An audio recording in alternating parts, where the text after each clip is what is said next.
What's up, everybody? Welcome in. Welcome to the YMCA, the horror YMCA. We got Jason in the corner. He's working out. We got Ghostface on the elliptical. We got who else is working out in this horror theoretical gym? Leatherface is lifting like he's getting ripped. Leatherface is like, I'm sick of the slander. My franchise doesn't suck. My franchise is awesome. That Netflix movie's good. Watch it again. He's like all pissed. He's like the Jim Lunk. He's all angry. He's just like, I'm the coolest cat around. And Jason and Michael are like, okay, buddy. All right. Okay. All right. No, I'm just kidding. I just got back from the gym, so I got that on the mind. Apologies if I look sweaty. I am. So let's talk a little Scream 7, ladies and gentlemen. I'm ready to get into it. First stream of the week. I couldn't stream, sadly, last night. Had to cancel with my Lethal Collective friends. Both great dudes, but I could not go on stream with them yesterday because I was seeing 28 years later, The Bone Temple. My God, was there a lot of bones? I can promise you that. All kinds of bones in all shapes and sizes, if you know what I mean. So, I am absolutely ready to talk about all things horror. We got a new Scream 7 TV spot today to talk about. I will talk spoiler-free about Bone Temple. I won't give anything away. And I'm trying to think what else. The Mummy trailer. Who's excited for that? Really hyped up for that. The rumors are a bunch of BS, in my opinion. But I'm really excited to talk about all that fun stuff. Let's get into it. Let's see what's going on in the chat. We got JJ who's saying that Scream 7 is a transition movie. Screams 8, 9, and 10 will be the new trilogy.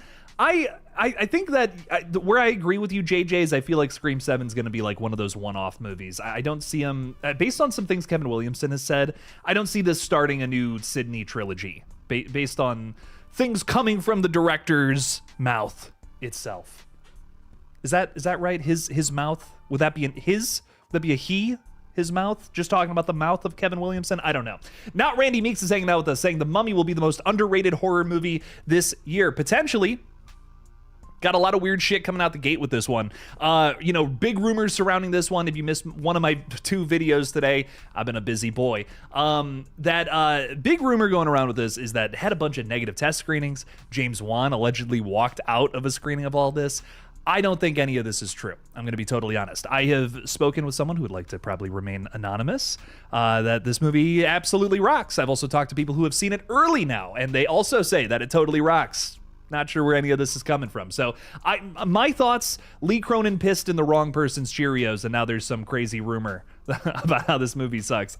It looks awesome. It's speaking for itself, baby. So the truth will be out soon, April 17th, is that one? April something. It's April something when that one comes out, and I am excited for it, not Randy Meeks. Tristan2695 is saying, what if Stu has been alive in the nut house and he's been working with all the killers making calls? I think that would be nuts. I think that would be a whole bag. That would be cashews. That would be peanuts. That would be pecans even. Whole bunch of nuts is what that would be. A lot of fun. Carter Knows All is saying, what if Carter... I don't know why you're asking any questions, Carter. You already know everything. What if there are 2 ghost faces who don't know each other, both inspired by the killers before? Each killer thinks they're the main character, which leads to chaotic overlapping attacks and mistakes. I would love that. Sounds very similar to the original idea for the I Know What You Did Last Summer sequel that saw 2 different fishermen going after the same character and not working together at all. Going after each other then in turn. Would have loved to see that version of that movie, but I Still Know. Great movie. Lots of fun there. But would love to see the Scream version of that idea, essentially. I'd be so into that. RJ Skranky is saying, gonna have to miss this one tonight. I'm going to a yoga class, won't be back till 7:45. That's awesome. Is it hot yoga? I've done hot yoga before. You get so sweatier than you could ever imagine. Sweatier, but it's a good sweaty. It's like, oh my God, I feel rough. I feel like all the toxins just came out of my body. It's amazing. I was just on the treadmill for 45 minutes. And guys, when you do that, at least I'm working out again. It's January, so I'm gonna at least do it for this month and then quit. I'm kidding. I'm not gonna do that. I'm gonna try to stay consistent with it. But I just got off the treadmill, and for me at least, I get that sweat, the blood pumping and all that, and I have all this energy again.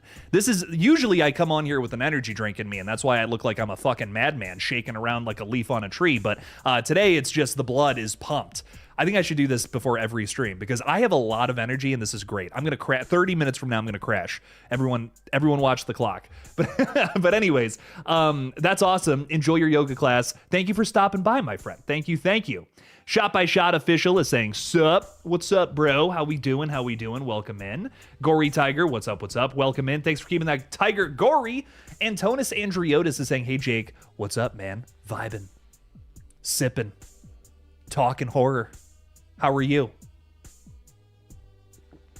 Hauntastic Harbinger, what a name. I swear if Stu is actually dead and the killer ends up being his sister, I'll lose my mind. You don't get to throw this many Stu hints at us and then pull a it was all AI twist. Just my take though. I think a lot of people are gonna be upset when we get this close to the screen. Well, I don't know. I don't know. You know, a lot of people are saying that now, that they're gonna be so upset with this movie if it's not actually Stu.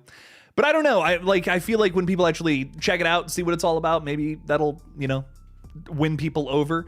That definitely, I mean, they're making so many hints at it in the marketing, you know, like I feel like if it was Stu, it's like, okay, you're just being, so it was the thing that you were teasing to all of us the whole time, huh? I really don't think it's Stu. That's what I'm gonna say. I strongly doubt it's Stu. But what I will say is maybe, are we gonna take this as a dirty joke? You know, are we gonna take this as a rotten, like have we all been fooled into thinking that it's going to be one thing when this film is really something else entirely?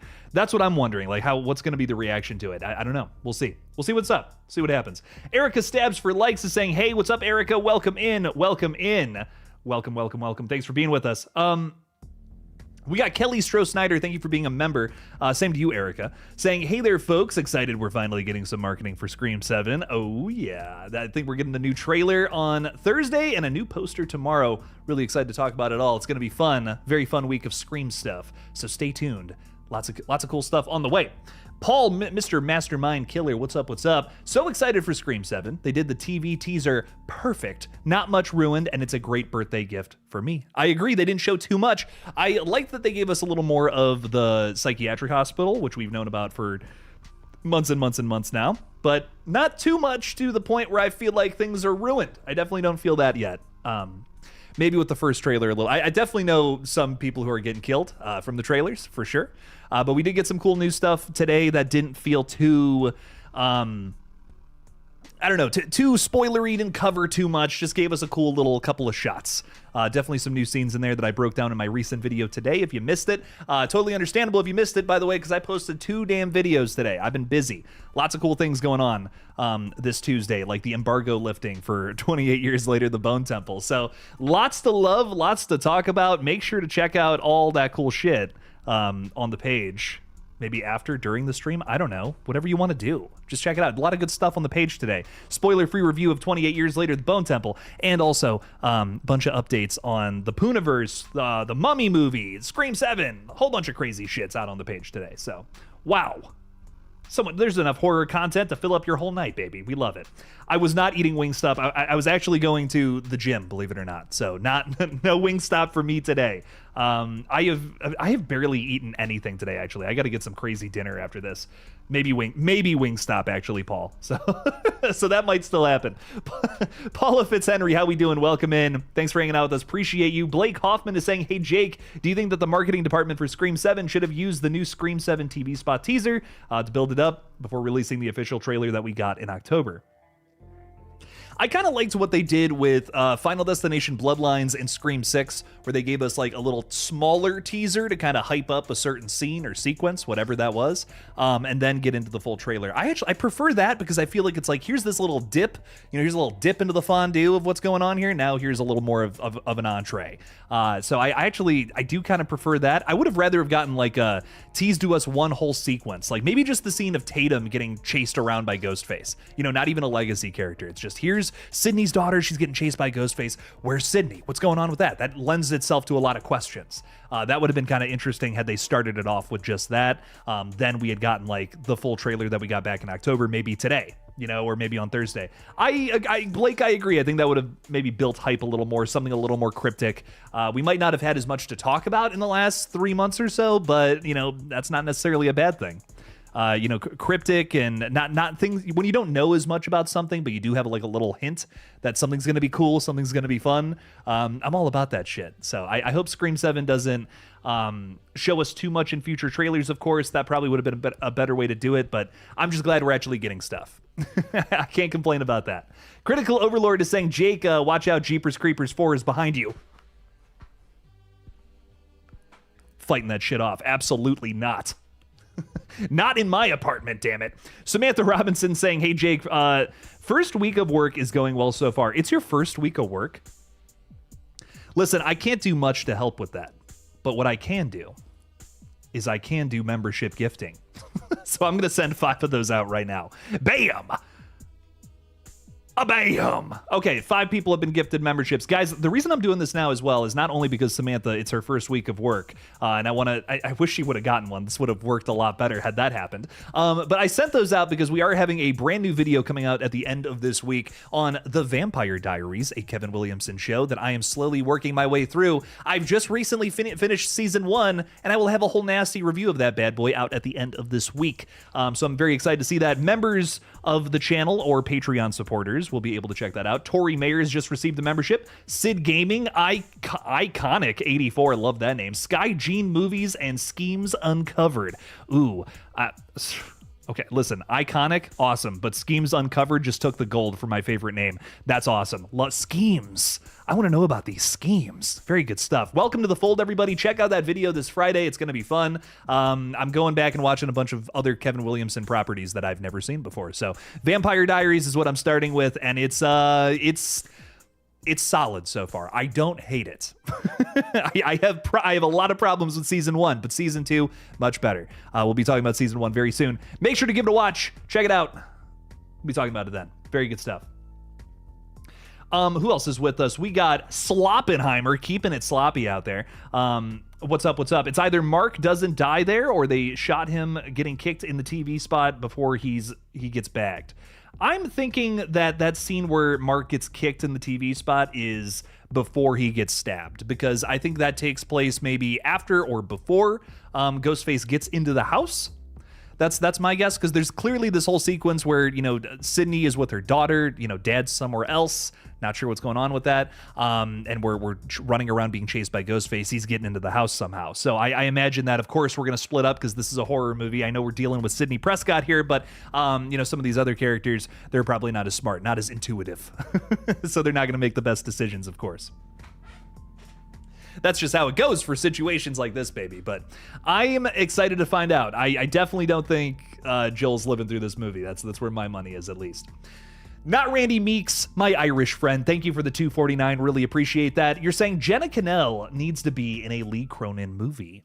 That would be awesome. I love Jenna Cannell. I've talked about some great conversation I had with her a couple years ago at Horror Hound about just future projects, the Terrifier franchise, acting, all that fun stuff. And she is super intelligent and super talented. So I have nothing but love and respect for Jenna. I would love to see her in 1,000 more projects. In fact, as much as I do respect the original Terrifier for, trying some different things out, killing the final girl opposed to letting her live on, there is a part of me that kind of wishes we had more Jenna Cannell's Terra in that franchise. I would love to see her come back in some way, shape, or form. We know that ghosts are in play in the Terrifier series now, so that would be really cool. I would be so down for that. If she was in a Lee Cronin movie or even Terrifier 4. So I'm always down for that. Love some Jenna Cannell. We stand Jenna around here, baby. We love it. We love it. We love it. Not Randy Meeks. Thank you for the $2.49. Enjoy hiding away from Ghostface. Just stay very far away from Pine Grove, Indiana. That's what I'll say. Nicholas Brady, thank you for the 5, saying, yo, Jakey Jake. What's up, Nicky Nick? How we doing? Scream 7 is getting closer and closer. Also, have you seen Double Blind? I think you would really enjoy that one. I have not seen Double Blind. What is double? How can you, if you're double blind, can you just see? Now I'm curious. 2023 movie. How did I not hear about this? Okay, hang on. Double Blind, a 2023 horror film. This is about when a drug test doesn't go as planned. The subjects face the threat of death if they fall asleep. Trapped in an isolated facility, they must attempt to escape while staying awake. That's interesting. Okay. I'm curious. Curiouser and curiouser. Is this a Shudder movie? This has got to be a Shudder. This looks like a Shudder movie. Hour 32, let's go, baby. I don't know anyone in the cast, but that's always a good thing. I don't know if that's always a good thing, but it's funny to think that that's always a good thing. I have not seen this movie. I'm going to hunt it down. I'm going to hunt down Double Blind, and I'm going to find out what that really means. Nicholas Brady, thank you for the 5. Really excited for Scream 7. We're going to be talking more and more and more about it. It's going to be a good time. So appreciate you a ton, Nicholas. Thank you for the 5. Big preach. Just Jess is saying, I don't listen to Bonnie haters. I am so on the fence about how I feel about Bonnie in The Vampire Diaries. And if you've seen the show, you know that, at least in the first couple of seasons, Bonnie is kind of one of those characters who makes some, I won't spoil anything, but some dicey decisions that I don't know if I completely am on board with one way or the other. My Vampire Diaries hot take, and I was going to save this for the video, but I will throw this out there as well. Damon Salvatore, horrible. 0 out of 10 character. I do not like him at all. I think he's a butthole, and the show really wants me to root for him where I'm at with it. So I'm not quite there yet. Apparently Damon's like a fan favorite character, best character from the whole damn show. I'm not. He's very low on the list with love. It's where I'm at with him. I love Ian Somerhalder though from Lost. That's where I know him from. So I'm hoping that I like his character more in future seasons. But he's kind of just he's on a scorched earth path in season 1 that I feel like he's done so much damage. I can't forgive him, and that's kind of where I'm at with the guy. But he is extremely hot. So maybe I come around. Every time I see that jawline, I like him just a little more. So I will say that. Erica Stabs for Likes is saying, thank you for supporting the channel, Nicholas. Thank you again, my friend. Appreciate you a ton. Nobody hates the Vampire Diaries until they get to season 4. I hated the Vampire Diaries. Season 1, the first 15 episodes, and I'm not even kidding, you don't have to watch. Like, you can skip the first 15 episodes and just watch the end of the season. That was really frustrating to me. And I have some other things to talk about, but I got to stop spoiling that video is what I got to do. I have a lot of thoughts. I have a lot of thoughts about the show, and there's promise, though. That's what I'll say. There's a lot of promise, and I'm hoping it gets better. Magnificent Logo is saying, what's up? Question, are you going to review Return to Silent Hill? You're abso-fucking-lutely correct there, yes. I'm hoping to get an early screening of this one. I have not heard anything yet. I've inquired, so hopefully, maybe there's a chance of that. I would love to see this one early, though, because I love Silent Hill, and I really want to see this movie as soon as possible. I think I am going to see The Bone Temple again this weekend, though, because I fucking love this movie. I loved it so much, and I want you guys to see it so bad. Please go see this weird movie. It's so fucking weird. And I feel like I feel like a lot of people are not. I feel like a lot of people are not going to like Bone Temple, and that makes me sad. So if you like these weird movies, please go see them because I recommend them. I think that this is Bone Temple is a 10 out of 10 in my humble opinion. And I really don't feel that way about most horror sequels. I like sequels, but I feel like a lot of sequels most sequels pale in comparison to what came before. But 28 years later, this whole franchise, all 4 movies, just is a whole different story. I think all 4 of these are phenomenal, and all stand on their own. You don't even need the other ones to make them great. But man, holy shit. Bone Temple, so good. Jamie Ambrose, New Zealand, is saying, I want heaps of Sid plus Gail after her character regression in Scream 6. If this is their last movie together, I want heaps of engagement as characters. I think you're definitely going to get that. Based on what I know, that it's a lot of Sydney and Gail working together in tandem to figure out the mystery. I just hope they actually have Gail do more than just kind of hang out and be there and just kind of represent the character, I guess. I want more than just that. I got nothing. You remove Gail from Scream 6, that movie doesn't change. That's a problem. Why is she there then? I just think if we're going to have these characters be involved with the story, they actually got to be doing something. And that's what made Gail so great in the original. And I'm wondering why she's there half the time. And that just feels kind of like disrespectful. If the only reason we're bringing Gail and Sydney, Meeks Martin twins into the story is to put butts in seats, that's just kind of like, what's the point of this? This is just what every other franchise does, and that's just not Scream. Scream is punk rock. Scream is against the grain, baby. We're gonna do things the opposite way that everyone else does and give the finger. That's what Scream does, baby. It's punk rock. It's metal. I love it.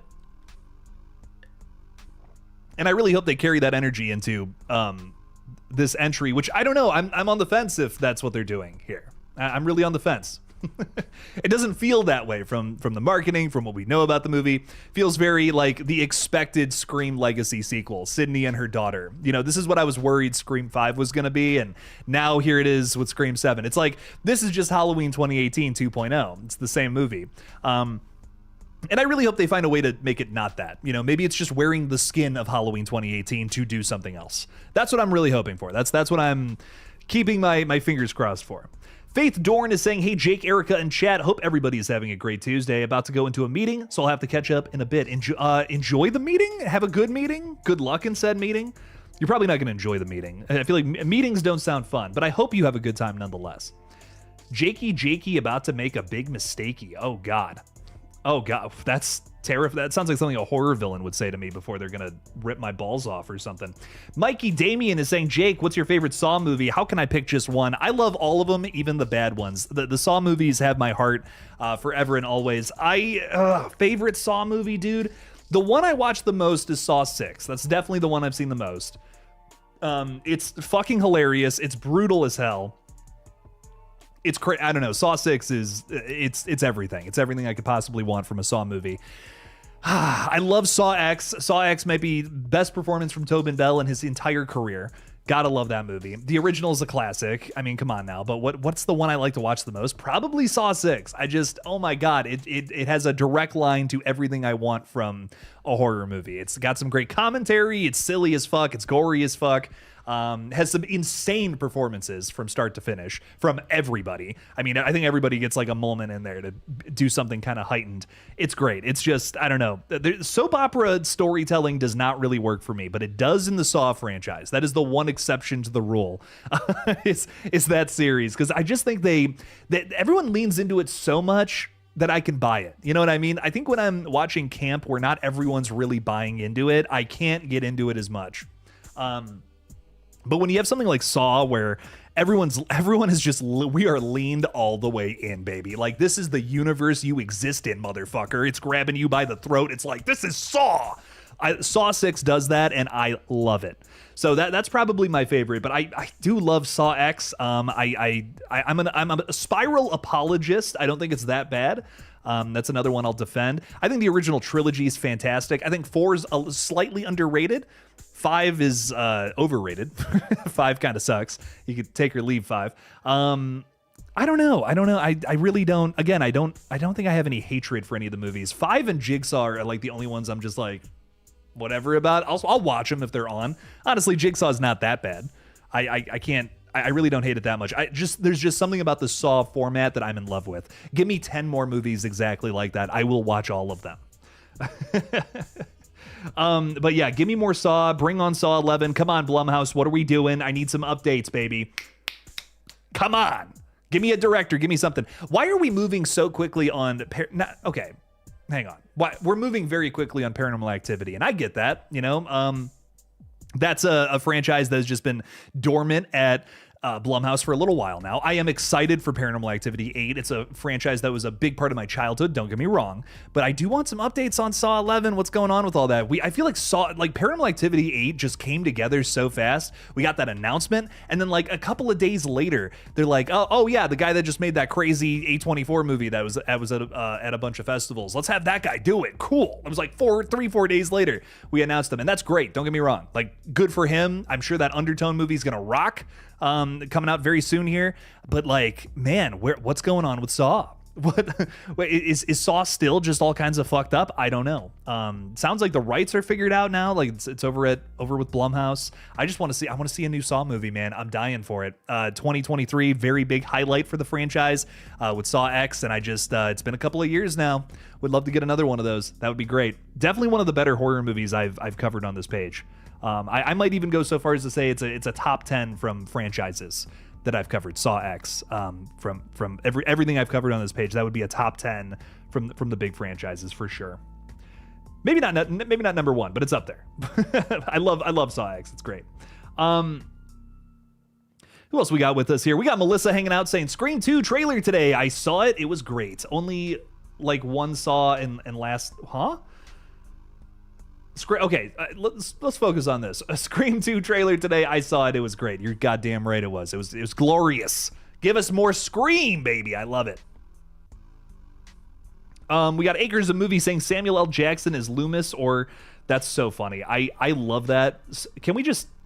You wrote some other stuff, but can we just take a pause here? Samuel L. Jackson playing Dr. Loomis in Halloween. I would, if I was in charge of a studio, guys, I would be so chaotic because I would greenlight that. I'd be like, whatever you want, just make that happen. I need to see that. That's fucking insane, and I love it. Where you at, motherfucker? You know, that writes itself. Don't give him a script. Just have him in the trench coat running around Haddonfield late at night, screaming for Michael Myers. I need that movie in my life. Anyways, you wrote some other stuff here. Or would you rather him be kind of like a Stephen Hawking type automated voice in like a wheelchair? Like, so we're just totally reinventing Dr. Loomis. Well, like, okay, wheelchair bound, but like maybe super intelligent, strengthened his mind, even though like his body is crippled, kind of vibe. I mean, I could get into a version of Dr. Loomis like that. That's interesting. It's an interesting version of Loomis. I think that like. I think what's tough about that though is I want to see Dr. Loomis running around Haddonfield, kind of like like what works so well about him is, you know, what's the point of Dr. Loomis? What does he do in Halloween to make that movie so great? For me, to answer that question is he's kind of like Michael Myers' hype man.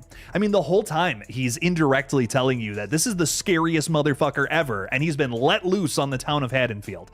I mean, dude, that's great. That's indirect storytelling. There's a lot you can learn from him, like unconsciously, about Michael Myers throughout that entire film. Like every time we cut back to Loomis, like I feel like it makes Michael scarier when we cut back to him. Like what's going on with where Michael is in that original film. It's genius. It's brilliant. I love it. Just having this character so terrified. He's not. That's what's so great about, I think, just writing dialogue. Like it's not an easy thing to do, but you kind of have to make things happen indirectly. Like you can't just say, hey, you know, this bottle is yellow.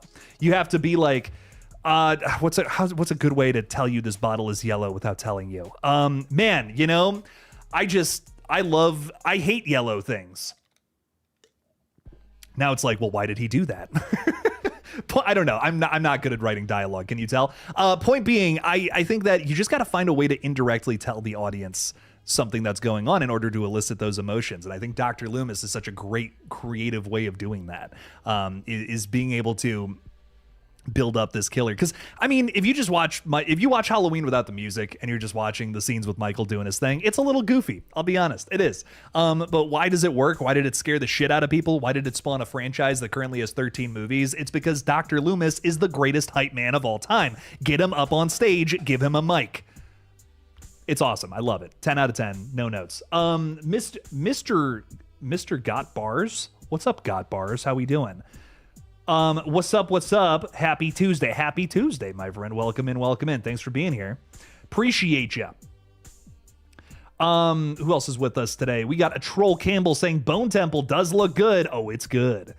Oh, but you know what? And if everyone else hates it, I don't even care. It's going to be my gross little weird movie. Me and Bone Temple are just going to hang out covered in blood, completely naked in the corner. I don't care. I'm so with Bone Temple, baby. I loved that movie to death. It's my kind of weird. It's got a really thoughtful subplot going on in it that comes together at the end with our other subplot. It's movie magic, baby. It's Nia DaCosta's best film. I don't know. I have nothing but love for it. Save Robbie. What's up, Robbie? Howdy. Welcome in. Are you excited for Scream 7? You are. I'm so ready for Scream 7. My prediction is Gail is toast, but has skeletons in her closet. Ooh, okay. I like that. What kind of skeletons we talking? Not actual dead bodies, I imagine. Unless Gail was some sort of killer. Ooh, baby.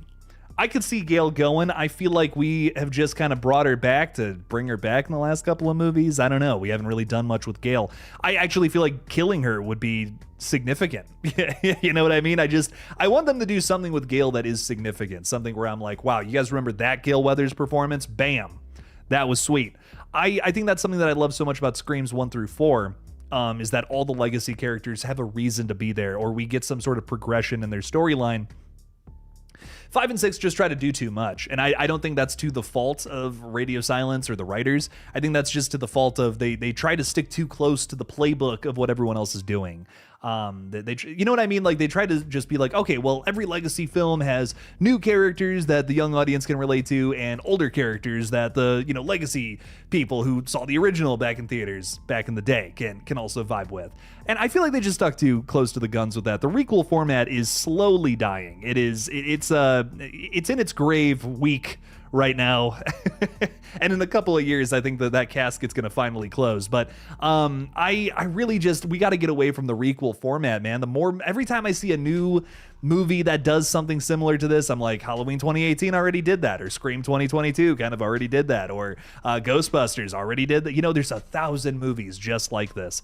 And I think that's the problem, especially with Scream, a franchise that is so meta, that tries to comment on what everyone else is doing. They're not answering the question with something better. You know, I think what was so brilliant about 1996 is that, you know, slashers are in this just regurgitating everything that came before, eating itself, doing the same thing, very cyclical. And then Scream comes out and is like, well, we're actually going to focus on the main characters. We're actually going to, you know, make the final girl character not like a virgin. We're going to do all these different things with it, and it's still going to work, and it's still going to be great. In fact, it's going to be better. That kind of confidence, that big dick energy that the original Scream movie has, I feel like has kind of dwindled as we've gotten through the franchise a little bit. You know, it's kind of, maybe it's still there in a sense, but it's not as effective. And I'm really hoping that Scream 7 finds that. That could be a big, if this is insane. I hope someone watching who worked on Scream 7 is watching. I hope that somebody watching right now worked on Scream 7, because this is an insane comment. I hope that Scream 7 is big dick energy. That would be great. That would be awesome. I hope someone brought that kind of vibe to Scream 7. Anyways, what is up, my friend? How are we doing? Hang on. The Harpson? I don't know what that... Harp Sod. I can't click on... I don't know why it won't let me go to your channel. There we go. Hang on now. Ben Urban. It won't display your name on the stream. I'm so sorry, my friend. What's up, Ben? How we doing? Killjoy, what's up, my man? Thank you for the $10, my dude. You had me at Terrifier 4. Hell yeah, dude. Most anticipated film of 2026. I sense that we will get Art without his makeup at some point in this last film of the franchise. Love that you put that in quotation marks. I'm wondering if we're getting that film this year. That is such a big question, Ben. Because to my knowledge, Terrifier 4 is in pre-production, so we are moving along. You know, we are actually getting some shit going with this, but it has not started filming. We don't know about production start dates or anything like that yet. So, you know, is it going to be another rush job like Terrifier 3? We've heard producer Phil Falcone. We've heard, you know, franchise creator Damien Leone complain about this with Terrifier 3. They don't like that it was a rush job. And you don't really feel that when you're watching the film. I don't know. Nothing about Terrifier 3 feels rushed to me. I don't think it's a perfect movie by any means. I do love it quite a bit. It was one of my favorites from 2024. But I wouldn't call it a perfect slasher. It's up there. I think it's a top 10 of all time for me. It's not my number one. But again, I wouldn't call it a rushed. It doesn't feel rushed to me. I think that there are sequences that there's more to be desired, but I also feel like that could be something we're picking up with in Terrifier 4. There's a reason that's the case there. Just like how in Terrifier 2, there was a lot of questions about the dad that we ended up getting more answers for when we moved into T3. So I don't think that to me, that doesn't feel like it was rushed. That just feels like a loose end that the next film is going to pick up on and kind of go somewhere with. That's kind of what we've been doing with all three of these films. There's been some loose end at the end of the last one that kind of we pick up on in the next movie, and so on and so forth. So I'm wondering, you know, I'm wondering a lot of things about Terrifier 4. I'm thinking they're probably going to shoot it this year. When's it going to come out? Could it be this October? That would be great. I have not heard any confirmation about that. I've heard someone sent me an article. Erica sent me an article today about Terrifier 4, and I don't know if that was legit or not. Because we've had a lot of weird little start dates about it, and not a ton of it was actually, you know, true. There was a pretty nasty rumor that I reported on, just thinking, hey, maybe this would be really cool if it was true. I don't think it was, but it was supposed to go into production like last September. I don't think that's true. So a lot of obviously it's not true, but a lot of weird things going on with Terrifier 4. Not sure what's going on.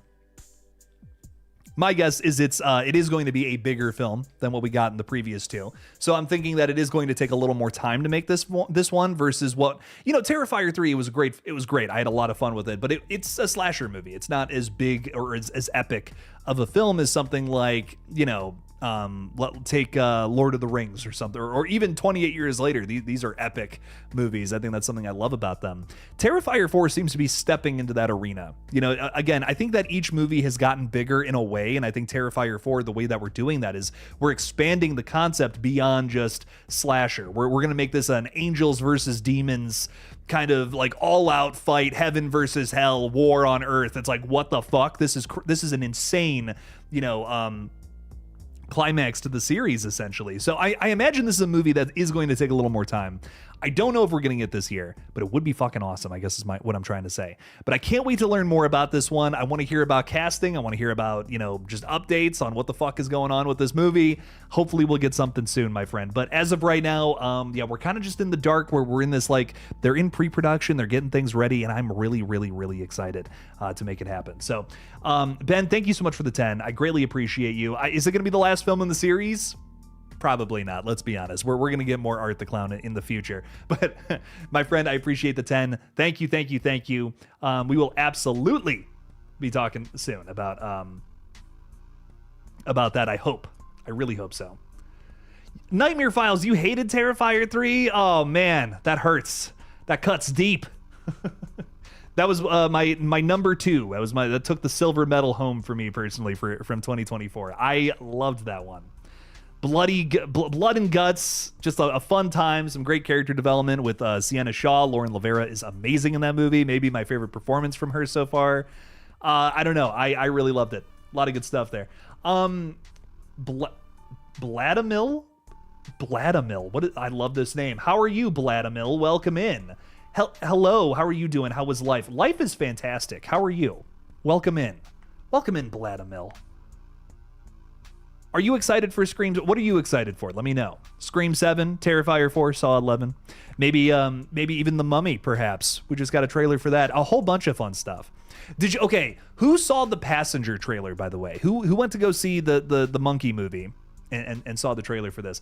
Wow. Mind blown. This was not even on my radar. I was like, what? Okay, it's cool. Andre Overdahl, guy that made Scary Stories to Tell in the Dark. No offense. I don't know. I wasn't blown away by that one. Last Voyage of the Demeter. Wasn't really blown away by it. Passenger, though?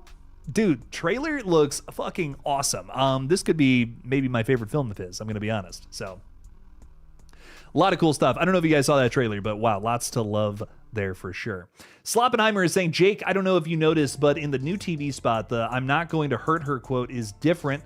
There is a few different lines of dialogue. It all kind of hits on the same stuff. It's, giving you the idea that this is a Ghostface who was either around during the events of the original film during the events of, just the original attack, I should say. Or someone who is just super unbelievably familiar with it. And I think that the opening scene can kind of attest to someone who's just a true crime junkie or knows a lot about what happened during the events of 1996. I really think that could play a big factor into it. We know that Stu's house, Amber's house, whatever, has been transformed into an Airbnb by the new owners, and they've kind of made it all about the Stab franchise and the true crime actual murders that happened in this house. So I could imagine, the killer being someone in that same vein, weirdly enough, someone a different angle to that. If Jimmy Tatro's character, for instance, is obsessed with the Stab franchise and the real life killings behind all of it, I think we could have something similar to that with the killer's motive. I feel like that's the big clue, because that seemingly is what the opening scene is all about, is the fact that, Stu's house has essentially been turned into this museum based on its legacy, based on the blood that is seeped into the wood board floors. You know what I mean? It's interesting. And I feel like that is absolutely a big angle to this one, whoever it ends up being. I genuinely don't think it's some old guy, some old version of Stu running around being like, oh, I'm getting revenge now, 30 years later, now that my knees don't work as well. I saw Ghostface jump down from the attic. That ain't no 50-something-year-old person. I'm telling you that right now. I'm almost 30, and I would be terrified to do that. Just for the record. No way, dude. At 50, 30 more, add 20 more years onto all this? Absolutely not. No. I ain't jumping from the goddamn attic. That's crazy. I'll be in both my knees will just explode into blood and pieces. It'll be bad. Laney is saying, guess what? I won a Scream backpack in a competition on an Instagram page on Sunday. Very nice. That's badass. Very, very cool. Hope you get that soon and be able to throw a bunch of cool Scream stuff into it. Or whatever you carry around every day. I don't know. Rock on. Very exciting stuff. A troll is saying Scream 7, the camera angles look amazing. I feel like a lot of people are criticizing Scream for the way it's shot. I don't think it looks that bad. I think it looks pretty cool. What's with everyone like, oh man, the cinematography is awful. I don't think it looks that bad. Like, I don't think it's like the greatest cinematography I've ever seen in my life, but it doesn't need to be like Oscar award winning. I don't know. I thought it looked cool. Thought there were some cool shots of Ghostface in there. That was kind of sick. I don't know. I think it's kind of weird that so many people are so like, man, horrible cinematography. I don't think so. I think it looks kind of nice. Weird, just really weird criticism. I don't know. I'm not sure what's up with that. I think you aren't giving Kevin Williamson enough credit. I bet that scene at Stu's isn't even the opening scene. I mean, we'll see. I think it would be cool. I think it would be cool if it wasn't. I know that that's been a big theory going around. But I don't know. I guess we don't really have any evidence to suggest that there is a different opening scene. And maybe that's the big thing. They're tricking us by making us think that that's the ending versus there's something else. But Kevin Williamson as a creative doesn't really have any control over the marketing. He can say like, hey, don't spoil the killers, because that's why we're doing this. But he's not, sitting over the shoulder of the marketing guy or who's ever editing the trailers and saying, do it this way. He just doesn't have that kind of creative control. That it comes down to a studio thing. So I just don't think that the marketing team would ultimately do that. I don't know if they would go that far. Every now and then you do get really cool tricks from the marketing department, though. I think, I brought up Final Destination Bloodlines earlier. They made an entire teaser trailer based off of a scene that made it seem like a certain character died when that wasn't really the case when we actually went and saw the movie. So that was a neat little trick. Will Scream 7 do that? I don't know. I hope so, though. That would be Tom, that would be amazing if they did that. But I guess it just doesn't seem like that. Everything about that scene is so coded as an opening sequence. It feels like this is a way to start the movie, and that's not necessarily a bad thing that we already know what's going to happen. I would have liked to have not known, admittedly, but I do love the fact that we're burning down Stu's house. That's a statement. That tells me a lot about the killer without giving it away entirely. It tells me a lot about what the motive's going to be, what the vibes of this movie, like introducing us to what the movie's getting itself into. We can't, again, I don't think we can forget the fact that Jimmy Tatro is someone who's just overly obsessed with the stab movies, doesn't really care about the true crime nature of it. He just loves the movies. He's celebrating this. This is a vacation to him where it's been trauma and terror to somebody else. Is that how we end this story? You know what I mean? That's why I'm just not convinced it's the ending. Why would that be where we're ended? Like, to me, the ending of a story like that, where we're talking about, and this is a very real, piece of commentary in the real world right now, especially when it comes to something like Ryan Murphy's, series all about monsters and real life serial killers. It's something that's been heavily criticized because it's like this Hollywoodification of real life trauma, real life murder. It's not like Art the Clown where that's just fake. That's fun. Who cares? But when it comes to something like Jeffrey Dahmer, like he really killed and ate people and tortured people and holy shit, a whole bunch of evil shit for a very long time, and thank God he was caught. But now we're glorifying that. We had people who had so much fun with that television show, they actually dressed up as Jeffrey Dahmer. I mean, that's fucked up. You know what I mean? Like, you can dress up as Ghostface, nothing wrong with that. Billy Loomis does not really exist. Stu Macher, not a real person. That's okay. You know what I mean? But dressing up as Jeffrey Dahmer, dressing up as John Wayne Gacy, that's problematic. That's kind of fucked up. And I think that's exactly what this movie is hitting on. So for the denouement, for the resolution to be Jimmy Tatro still celebrating all these deaths and, oh, this is all fun and candy and, nothing to have a second thought on. I just feel like that's not the message Scream 7 wants to send. So I definitely do not think that's the closing, even though it would be really cool if that's how we closed out the movie with a nice little stinger scare for more, to say that the Ghostface is still out there. That's fun. I love that. But I think this is definitely our opening sequence, even though that would be fucking sick. If that would, I'll tell you what, if the commentary angle wasn't a part of it, I'd be with you. I'd be like, you know what? I think you might be right. But that to me is the perfect way to introduce this story. Throw us into a meta problem, a meta talking point when it comes to horror or, television series, whatever. And then let's go somewhere with it. Say something. You're introducing the problem with Jimmy Tatro's character and then killing him. But then how can we kind of find a way to solve it? How can we find a way to give us something else on top of that, opposed to just presenting it?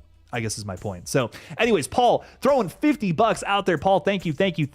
Greatly appreciate the support, my friend. You're saying, love the Scream 7 TV teaser trailer homage to the original Scream. Yeah, a lot of old footage mixed in with some of the new stuff, which is cool.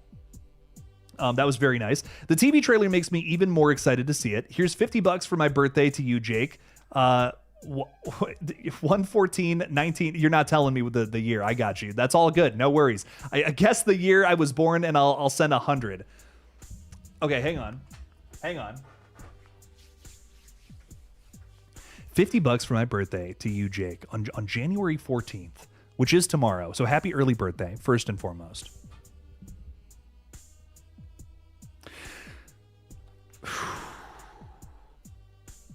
Okay, I'm really thinking about this because there's a lot of years in between 1900 and 1999. There's a lot of, that is a whole 100 years right there. I'm gonna guess you're a fan of Scream, so you likely grew up with it. You were probably a teenager when Scream came out, right? Maybe I'm getting close here. Don't give me hints. I don't want hints. I want to guess it perfectly on the money. Hang on. Because if I guess too, like if I guess something that's too old, you're gonna be offended. But if I guess something too early, you might be like, oh, okay, appreciate that. And he'll send the $100 anyways. So I don't want to go too far back. I don't want to, I'm not trying to piss off Paul here. Mr. Sin said 1994. See, you'd be like 2 years old when you saw Scream, though. I feel like that's too young. I'm going to say, okay, confidently, a confident 1983. That's my final answer, Steve Harvey. 1983, that's my guess. Maybe. Because 1984 is too easy. That's too cool of a year. There's no way. 1983. That's the year my dad graduated high school, fun fact. So 1983 is what I'm going with. We'll find out. We'll find out soon. But anyways, interesting thoughts there. Paul, thank you for the 50. That's really fun. I really thought about that too. I'm like, Okay, anyways, Mikey. What's up, Mikey? How we doing? Welcome in. Welcome in. Ben is saying Stu will not be alive. Or is he alive? King Bull 90s is saying, hey, yo, what's going on, everyone? Yo. Welcome in. Appreciate you. Paul is saying nothing offends me. You know what? Good. That's the best way to live life. But at the same time, I don't want to sound like a butthole. I hope 1983 was later on. That's what I'm going to say. Unbridled is saying they simply could have been burning down Stu's house to try and get rid of whatever evidence that could link them to the people they killed in there. I mean, yeah, but I don't know. That's a statement. You're burning down. I'm gonna burn it all down is the tagline of the movie. You're burning legacy. That there's something to that. There's something thematic to that. If this was a real life murder mystery, I would agree with you. But because it's Scream, it's thematic. Everything means something. You know what I mean? When it comes to a movie, we got to look at clues in that sense, I guess is my point. Carrie Crave Cinema, what's up? Welcome in, Carrie. Thanks for hanging out with us. Greatly appreciate you. King Bull is ranking the Scream movies as 1, 4, 2, 3, 6, 5. That's my order in Scream movies. Very nice ranking. I'm excited to see where 7 ranks for all of us. I'm sure people are going to be like, it's the best Scream sequel ever, but we'll see. Tori Mayers is saying, out of every one of our OG3, I can see Gale becoming a killer. I would have loved to have seen that happen, but I feel like that ship has sailed. I would have loved that, though. I would have loved for that to have happened. But I feel like it's been too much time. Gail is too much of a good guy at this point.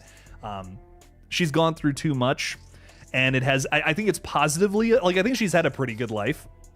You know, if I was to guess, Gail has seemed like she's got her shit together. She's got a nice New York apartment.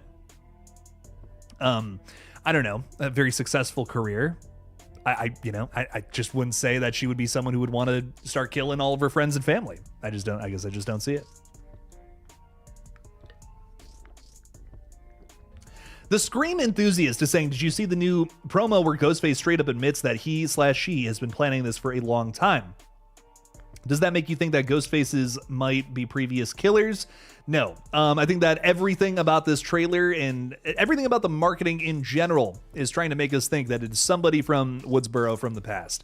And whose house did we burn down at the very beginning of, what's the first thing we see in the first trailer? Stu's house. And the marketing is trying so hard, egregiously, to make us think that it is Stu Macher. I just don't think it's him. I just don't think it's a previous killer at all. They're doing way too much work, too much legwork to make us think that. I actually think that that's part of the reason why they announced Matthew Lillard as part of the cast. I mean, guys, if it is Stu, if Stu Macher is the big reveal of this movie, they've already told that to us. They have already put that out there into the world. Matthew is cast in the film. There is a million Stu-isms in every single teaser trailer or trailer out there. There's no shock. There's no surprise. They've completely stomped that out if Stu Macher is the killer. There's no way. A big thing that is just, kind of into the, something that has been weaved into the DNA of Scream is the fact that there is always some sort of shock and surprise, and now they're just laying it out all on the table. I like I said earlier, Kevin Williamson doesn't have any sort of creative control over the marketing, but I can't imagine that the marketing department is so tone deaf to just throw out all the answers, all the big surprises before the movie comes out. I mean, these are people who market movies for a living. I mean, they gotta at least know, like, okay, well, they don't want to know who the killer is, right? I don't know. I cannot believe, I can't believe Stu would be the killer, because we already have it. We would already have the whole thing figured out if that was the case. They're doing way too much to make us think that right now. It's got to be a misdirection. That's the misdirection of the trailers, making us think that Stu is alive. Paul is throwing $5 out there. Thank you. You're saying you are cold, Jake. One more try. My first horror movie at the theater was Zombie. Okay, so 1979, Zombie, great movie, excellent, one of my favorite zombie movies of all time. How old would you have to be? You'd have to be, that's R-rated. I'm not gonna look it up. That's an R-rated film. There's boobs in it. It might be unrated. Is that a video nasty actually? So you'd have to be like 17 to get into that. 18 to get into that? Question mark? You'd have to be a legal adult? I feel like that's right. But you could have snuck in. My first horror movie at the theater. See, you wouldn't have told me that though if you would have snuck in. Or maybe it's a misdirection. Okay, hang on. Let's talk about this. 1979. 18 years before that is 1961. I want to say 1960. I feel like it's 1962. Now I'm like, you know what? You snuck in. I'm really thinking about it now, and I'm like, that was the cool thing to do. That was the cool thing to do when we were all kids. I mean, fuck, I snuck people into Insidious when I was 13. I snuck some of my friends who were like a year younger. I'm like, well, get it. Local theater, you know what I mean? Just like I just talked to the person for a little while. I mean, it was like Ferris Bueller kind of vibes. Okay.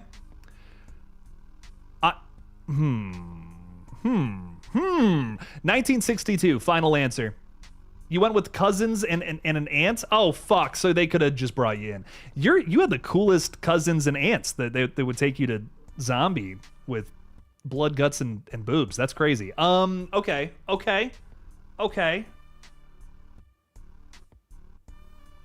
1965, final offer, cards on the table. I'm all in. Chips are in, baby. 1965. There we go. Bam. That's my guess. Okay. I don't know why. It's 1965, totally random year, by the way. I don't even know why I picked that. Joe Bomba, welcome in, Joe. How we doing? Did you 180 on Anna C as Leslie? No, I didn't. But I'm trying to talk about other stuff. I'm really trying to talk about other stuff. I am completely sold on Anna Camp as Leslie Mocker is the killer in this movie. But I'm trying to talk about other avenues that we could take it. That is my leading theory. 100% sure it's that. But you know, could it also be someone who's younger working in tandem with this character? I think that's where I'm at personally, because I'm between who it could be as the younger character right now, because I'm like, okay, it's somebody working with Stu's sister, but who is that other person? And I also feel like there's no way it's not a young person as well. That's a relationship we really haven't seen. If it's like a mother and son, mother and daughter kind of relationship that is Ghostface, that's interesting. I mean, we kind of got that in Scream 6, but it really wasn't the focus. It was much more about, well, this is the rest of Richie's family who has come now to seek revenge. I feel like we didn't really get a defined relationship between, you know, Wayne Bailey and his daughter, Wayne Bailey and his son. I mean, they weren't even pretending like they were pretending like they didn't really know each other most of the time. Especially between Ethan and Wayne, different story between Quinn and Detective Bailey. But I don't know. For me, I think it would be way more interesting if it was, you know, like a mother-daughter relationship or something like that. Those were our two killers. That's more thought-provoking to me. That's more interesting. That's a crazier dynamic. Maybe the mom forced the kid to do this with her, kind of thing, you know? And there could be kind of like a turning point or something. There's some kind of like, oh shit, you know, maybe I shouldn't be doing this. Maybe this is bad. There's I think there's a lot to think about there. Erica Stabs for likes is throwing $2 out there for the cause. I don't know how many more. Will it tell me? We are at 7 out of 10 super chats. If we get 3 more, we'll go for another hour. We have 2 minutes on the clock to make that happen. We'll see if it happens. But Erica, thank you for the 2. Greatly appreciate that a ton. The Marvel Lord is hanging out with us. What's up, Marvel Lord? What's up, Jake? Doomsday is approaching us and can't wait for Black Wonder Man and his I don't know anything about Wonder Man. I've heard this before in passing, but rock on for Wonder Man. I don't know what it is. Haven't seen a trailer, have not seen a poster, have not seen much. I haven't even seen the Doomsday teasers. I saw one before Avatar, that's it. That's all I've seen. That's one of those movies where I'm like, I'm going to see it in theaters when it comes out. That's about it. So I'll see it. I guess I'm just not as excited for Marvel stuff anymore. I don't know. It just hasn't really been my cup of tea as of late. Unbridled Instinct is saying it's probably someone who goes to school with Tatum. I think absolutely for one of them, for sure. Talking Star Wars is saying, thanks for the support. Thank you. Thank you for hanging out with us. Mr. Bradley is saying, hey, Jake, any updates on Terrifier 4? Just joined a couple of minutes ago. I'm hoping Sienna's cousin and brother are evil. Or I read that wrong. You're hoping they're alive. I don't know why I read evil, like in SpongeBob. That's how I read that. Okay, anyways, let's get this for real. I'm hoping they're alive. I'm hoping that they're alive too. I love Elliot Fulham. I think he's amazing. He's crazy talented. He just put out a short film himself. I believe someone else wrote and directed it, but he's like the star of it, which is really cool. If you guys haven't seen it, give it a watch. Very cool shit there. I think it's called Wolf and Crown. Really cool shit. Really cool David Lynchian inspired short. It's a total vibe. Great music to it too. A lot of fun stuff. But yes. I would love to see them come back in some way, shape, or form. Again, ghosts are in play here in Terrifier. So I do think that's going to be a big factor moving into where the fourth entry goes for the finale. Carrie Crave Cinema's throwing $1 out there and another $1. Thank you, Carrie. Appreciate the support. Really does mean a lot. Thank you. Paul is saying, I'm younger than Skeet, older than Nev, not 1965. Younger than Skeet, older than Nev. Younger than Skeet, older than Nev. I don't even know how old Nev Campbell is. Nev Campbell's like in her 50s, I believe, if I'm not mistaken.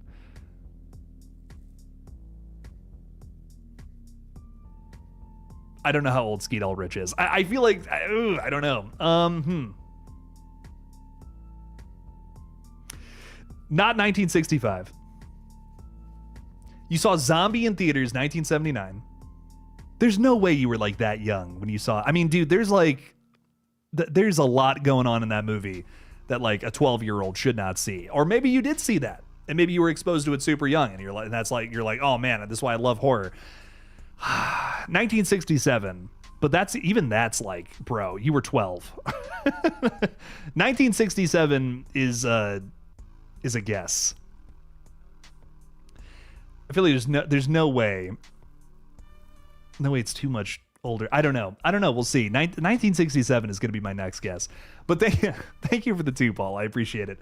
The Marvel Lord's throwing 2 out there too, saying I had anxiety when Ben ripped her apart in the car. Oh, in Primate? Hell yeah, dude.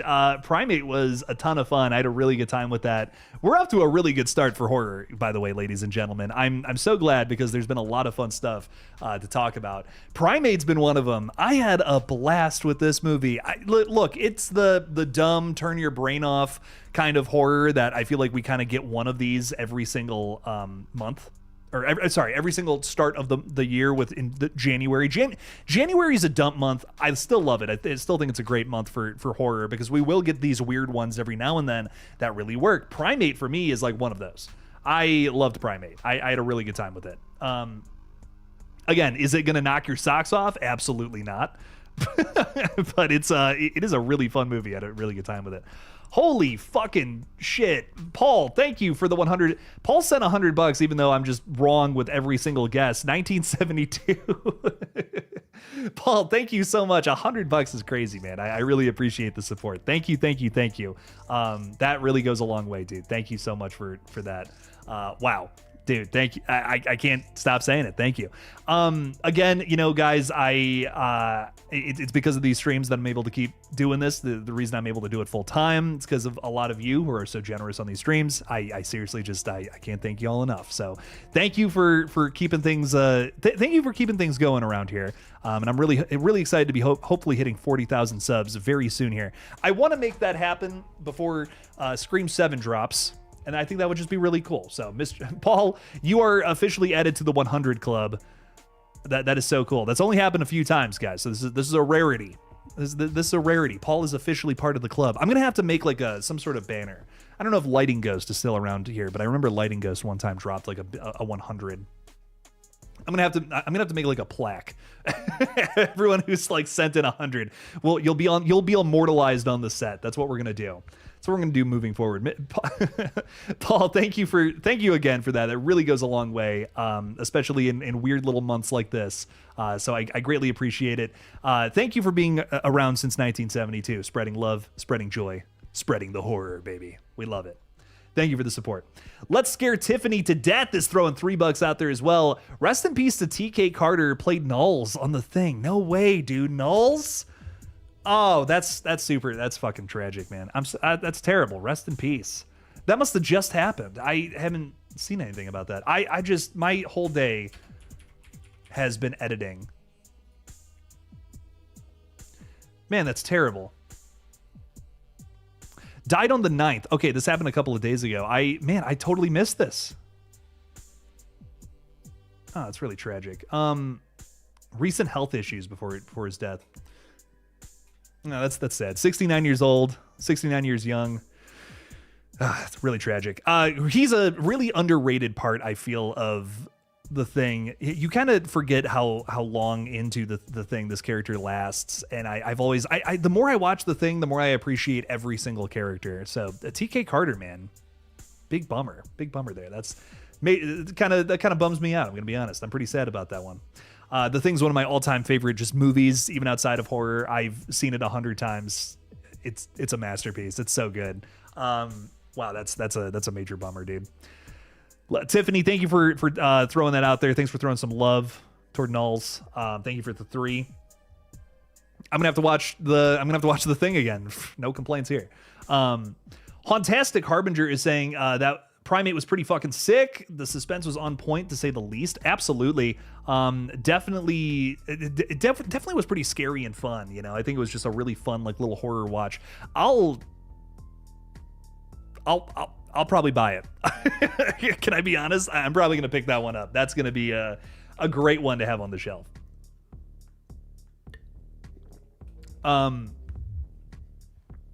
Tommy Spencer is saying, I don't think it's Anna Camp because she wasn't in the first trailer. Oh, but that's all the reason why she could be our killer, my friend. Not to show her in the trailer and make you think it's Stu. I mean, again, if you're not, following the updates perfectly and super closely, I think that if you're just watching the marketing, you're probably thinking to yourself, oh shit, is Stu come back to life? That's nuts. That's insane. So for me, I think that's all the more reason why Anna Camp could be our killer. Not showing her at all in the trailers. Talking Star Wars is saying, Jake, do you think we saw Ghostface yet, or do you think it's still a surprise because we don't see Anna, for example? I think we haven't seen one of the Ghostfaces. We may have seen one, not the other, is what I'm thinking. McKenna Grace, kind of sus, I'll be honest. What's up with that blue plaid skirt that she's wearing? That's kind of suspicious. Feel like a lot of the killers have worn that before. So what's going on there? I wonder. What's going on there? I'm excited to find out. Next Gen is saying, I saw Rob Zombie's Halloween when I was like 10 and turned out fine. Kinda. I saw a lot of terrifying movies at a young age, and well, I'm all kinds of fucked up now, but it's okay. We're having fun. We're having fun. We're still watching crazy movies. And it's a good time. Nightmare Files is saying, man, I wish I could do YouTube full time. It is not easy. It has been hills and valleys, ups and downs. I've had to take multiple odd jobs to keep going with all of this. And it's been a lot, I'll be honest, but it's also very rewarding, I think. So if you can do it, if you can make it happen, do it. Just make it happen if you can, but it is no easy feat. I've had a lot of help, and that's the truth. It might seem easy being able to just get up here and do this every night, but it's not. This is the amalgamation of a lot of kindness coming together, being able to make all this happen. So I could not have been here without the help from countless people. My friends, my family, a lot of other great YouTubers on this space. So the truth is that you don't get here just from doing it all yourself. It's a lot goes into all this, a lot of steps from the last 6 years that all made it here. So I'm, to anyone, if you're watching this and you're a part of that, you know who you are, and I love you all so much. So you guys, all y'all watching, just watching the stream, hanging out, you are absolutely a part of that conversation. So I greatly appreciate it. It means the world to me. And I really do. I have so much. I'm grateful for. I wake up every single morning just super happy to be able to do this. So I'm really thankful for it. Really does mean a lot. Thank you. HMG Workout Fitness is saying, hey Jake, I know this won't happen, but since they made Scream 5 and 6 like 1 and 2, what if in 7 it's like 3 with 1 killer? Personally, I'm not really a big fan of 3 because it should have been 2 killers. I don't think that's totally out of the realm of possibility for it to just be 1 killer. I really don't. One like focal character, one focal character as the killer, I could see, oddly enough, being the case. We've kind of talked about this before about like what would a Cult of Ghostface movie look like, and I don't think it would be like a reveal where there's multiple characters who, like, oh, everybody's the killer. That's something that's been pitched before. That was a Kevin Williamson idea a long time ago. How do you do the Cult of Ghostface now? I think you just have it be one person revealed as a cult leader who's been there the whole time. Everybody else, their Ghostface army is just a bunch of faceless NPCs, whoever they are. A bunch of people from maybe Reddit, perhaps. I don't know. That to me, I feel like would be more interesting because you're not expecting it to just be one person from the cast. If you're seeing multiple Ghostfaces the whole movie running around stabbing people in the neck, you're going to think it's more than one person who's a part of our principal cast here. But then when only one person gets revealed and also an army of faceless people, that's a big shock and surprise. So I don't think that's out of the realm of possibility with this film, especially knowing that a psychiatric hospital is a part of this, where maybe one person recruited a bunch of other people who were at the psychiatric hospital to become ghost faces. I don't know. That to me is a possibility. I'm not 100%, but it's an interesting thought. That's for sure. But I think in some ways this will feel like Scream 3 because I think that Kevin Williamson, I've heard him say this before on podcasts, he's obviously not a big fan of that one. I mean, he got booted from it. He wasn't able to write the film. I would also not like that film if it was part of the franchise I created and I didn't have any creative control, especially over a film like Scream 3, which completely alters the way you look at the original Scream. I mean, like, there was a secret brother the whole time who was running the show. What? It's like Kevin's probably watching that like, I never fucking intended that to happen. That was never the case. What do you mean? So I'm sure he's, not exactly thrilled about that. And that's, when Roman was announced to be a part of the cast, that told me, oh, Kevin Williamson's going to like kind of fix that, make it his own, kind of make it his own way. But honestly, the more that I sit with it, the more I'm like, maybe that's just Kevin acknowledging Scream 3 as part of this franchise. Because a big thing that I hear from artists all the time is that once you make something and you put it out in the world, it is no longer yours. It's it's the fans. It's the people who like this shit. It's their interpretation of it. Whatever they feel about it, that's just what it is now. And I feel like you can't just erase Roman. You can't just say that Roman wasn't there now. It is a part of the franchise. And this is a series that builds on top of each other. You might not like it. I'm not crazy about it, I'll be honest, but it is a part of this series. And again, there's a lot of people who do love that twist and that aspect to it, that other layer. That's now always just a part of the original Scream. And I think that, is a really cool thing as a creative when you can kind of embrace that. I was just listening to the Dead Meat podcast, and they were talking about how Darren Lynn Bousman, coming back to the franchise for Spiral, he embraced a very silly element to one of the later Saw movies, Saw 3D, where we have Jigsaw, who's supposed to be younger than we've ever seen him before, yet, of course, he's an aging man. He's much older than when he was, back in the original Saw. So what did they do to make him look younger? They put a backwards hat on him, and it's ridiculous.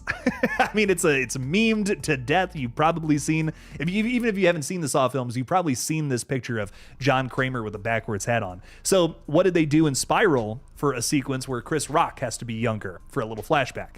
They put a backwards hat on him, and it's a reference, and it's a nice little nod, even though probably Darren Lynn Bousman's probably not even crazy about those movies because he was involved with them, and also they get super wild. They're probably the worst reviewed of some of the, Saw, if we're talking about Saw 3D specifically. But he still gave a nod to that. And I think that's really cool. That's to say, well, the Saw fans will like this, so I'm going to put it in there. So to me, I almost feel like now I've kind of changed my tude when it comes to Roman being back involved with Scream 7. It feels much more like, no, we're just acknowledging that is a part of the franchise. Roman Bridger, secret brother, that is a part of all of this, whether we like it or not.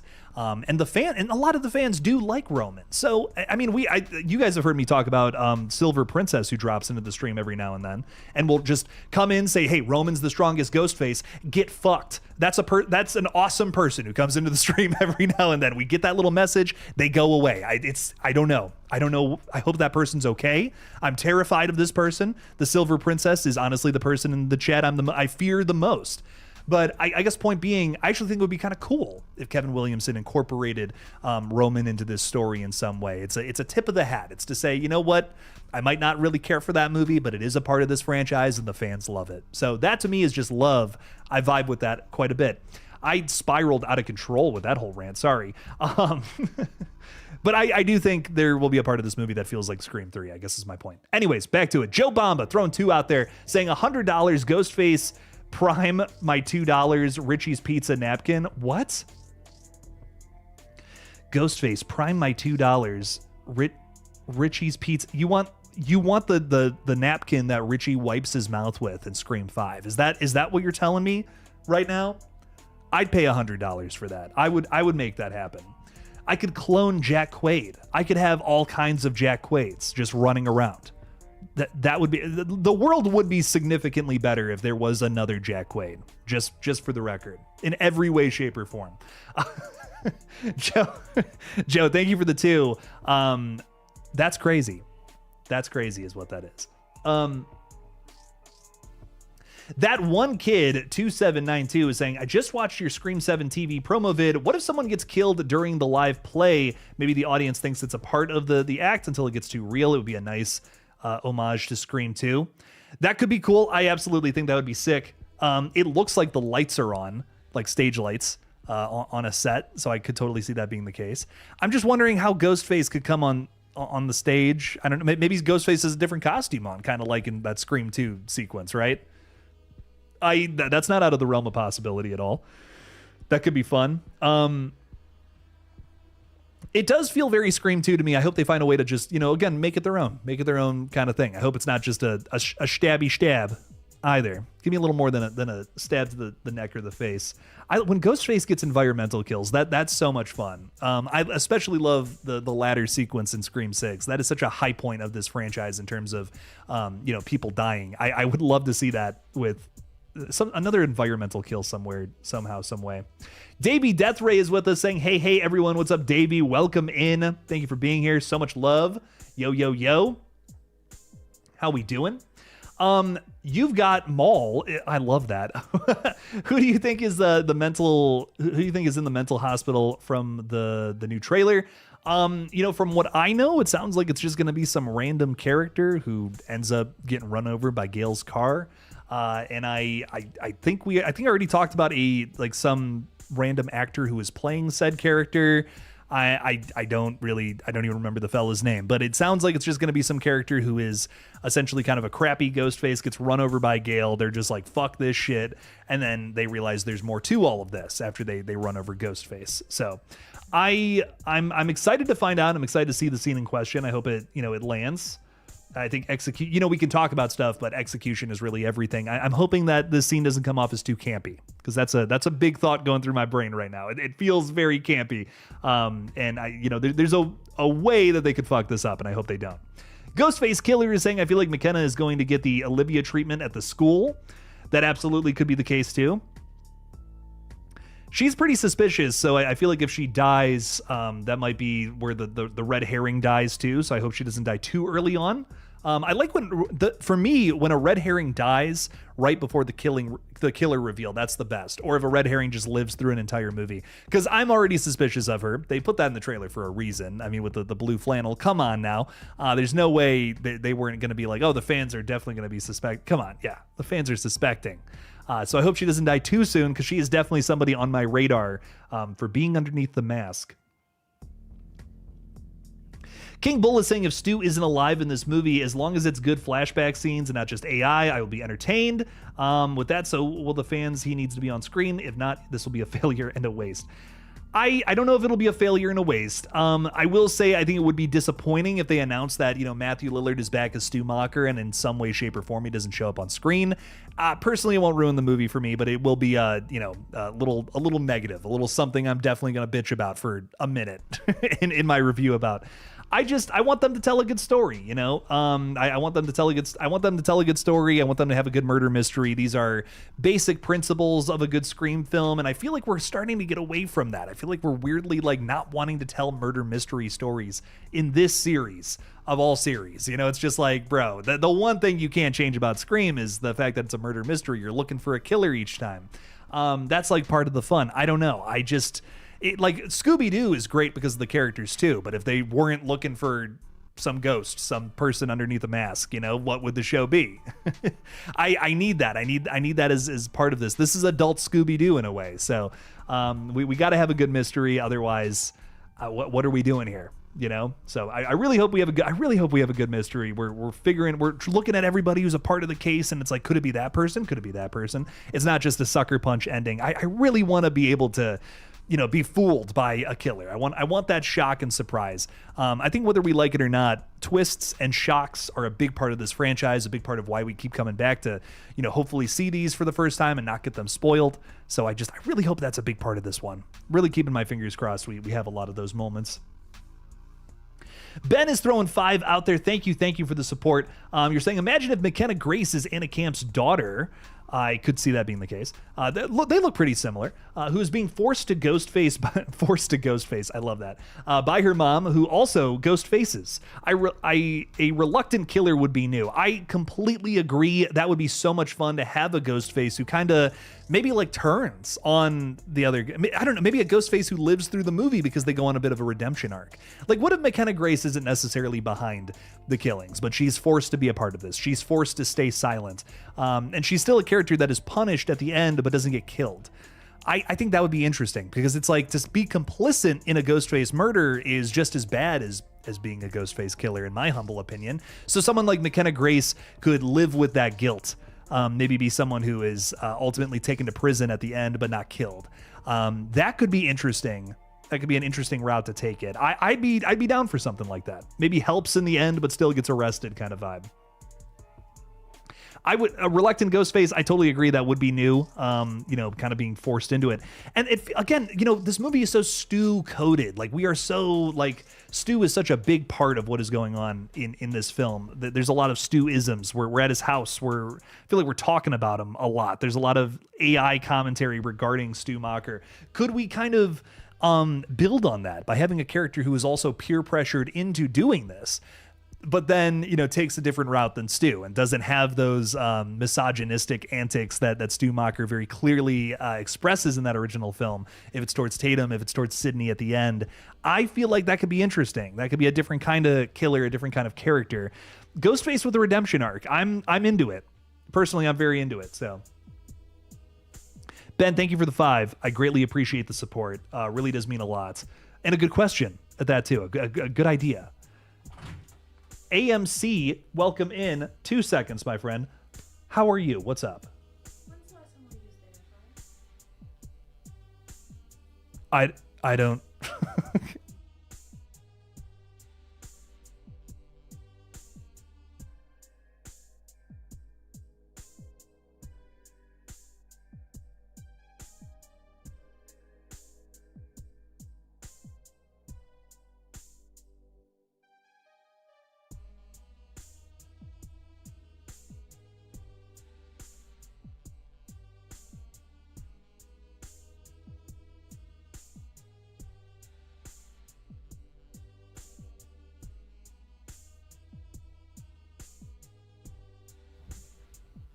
I'm in trouble, ladies and gentlemen.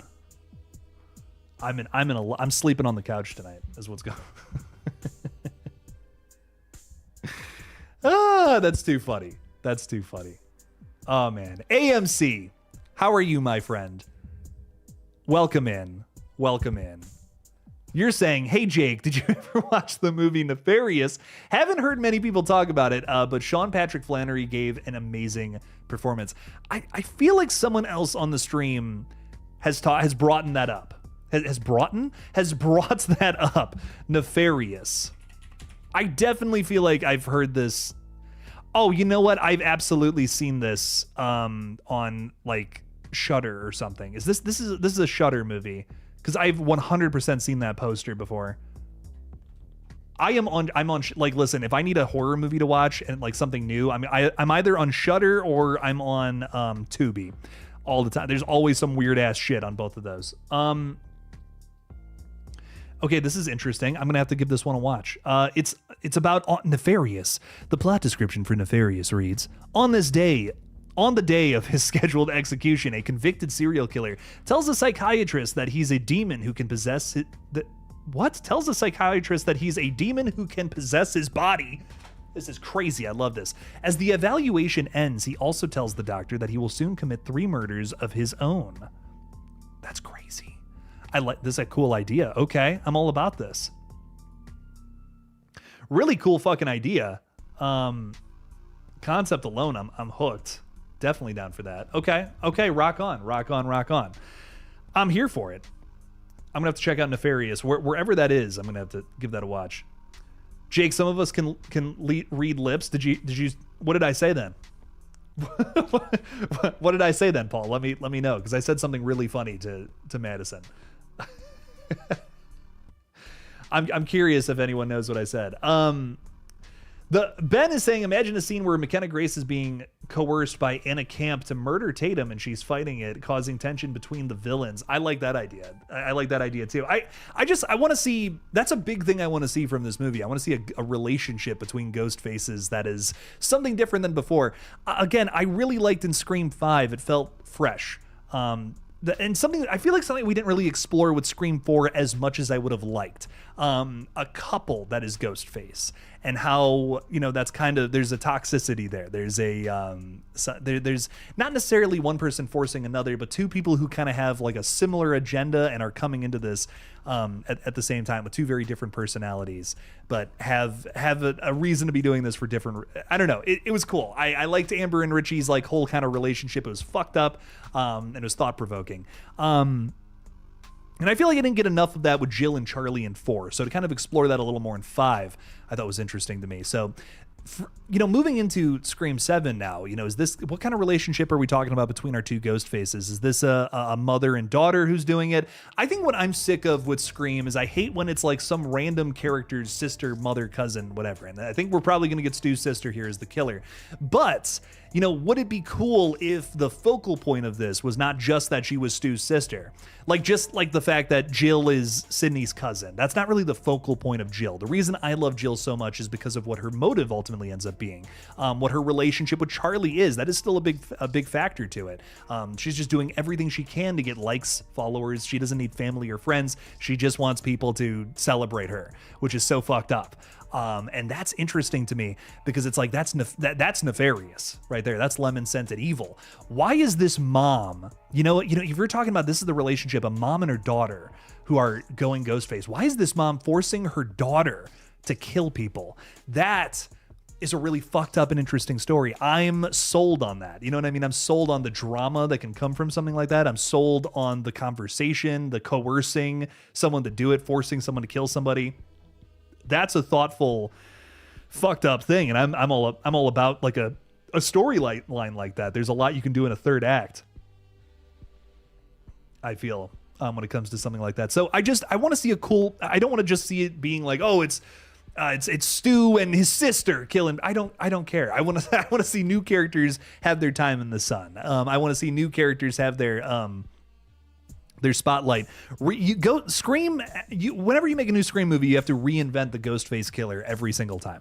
That is just part of what Scream is. That's another reason why I don't like bringing back dead characters. It's like, what more could we say with Stu Macher? What more could we say with Billy Loomis? What more could we say with Jill even? Maybe Jill. Maybe Jill is the one I'd argue you could probably bring her back and do something new with. But I just think there's opportunity for so many other kinds of killers to be Ghostface. There's a million reasons to have to kill, to be driven to that point. And I want to explore all those possibilities with a little Scream coding all over it, baby. So I'm excited. I'm excited to see what we get in this new movie. We are not too far away, month and a half now. It's getting close.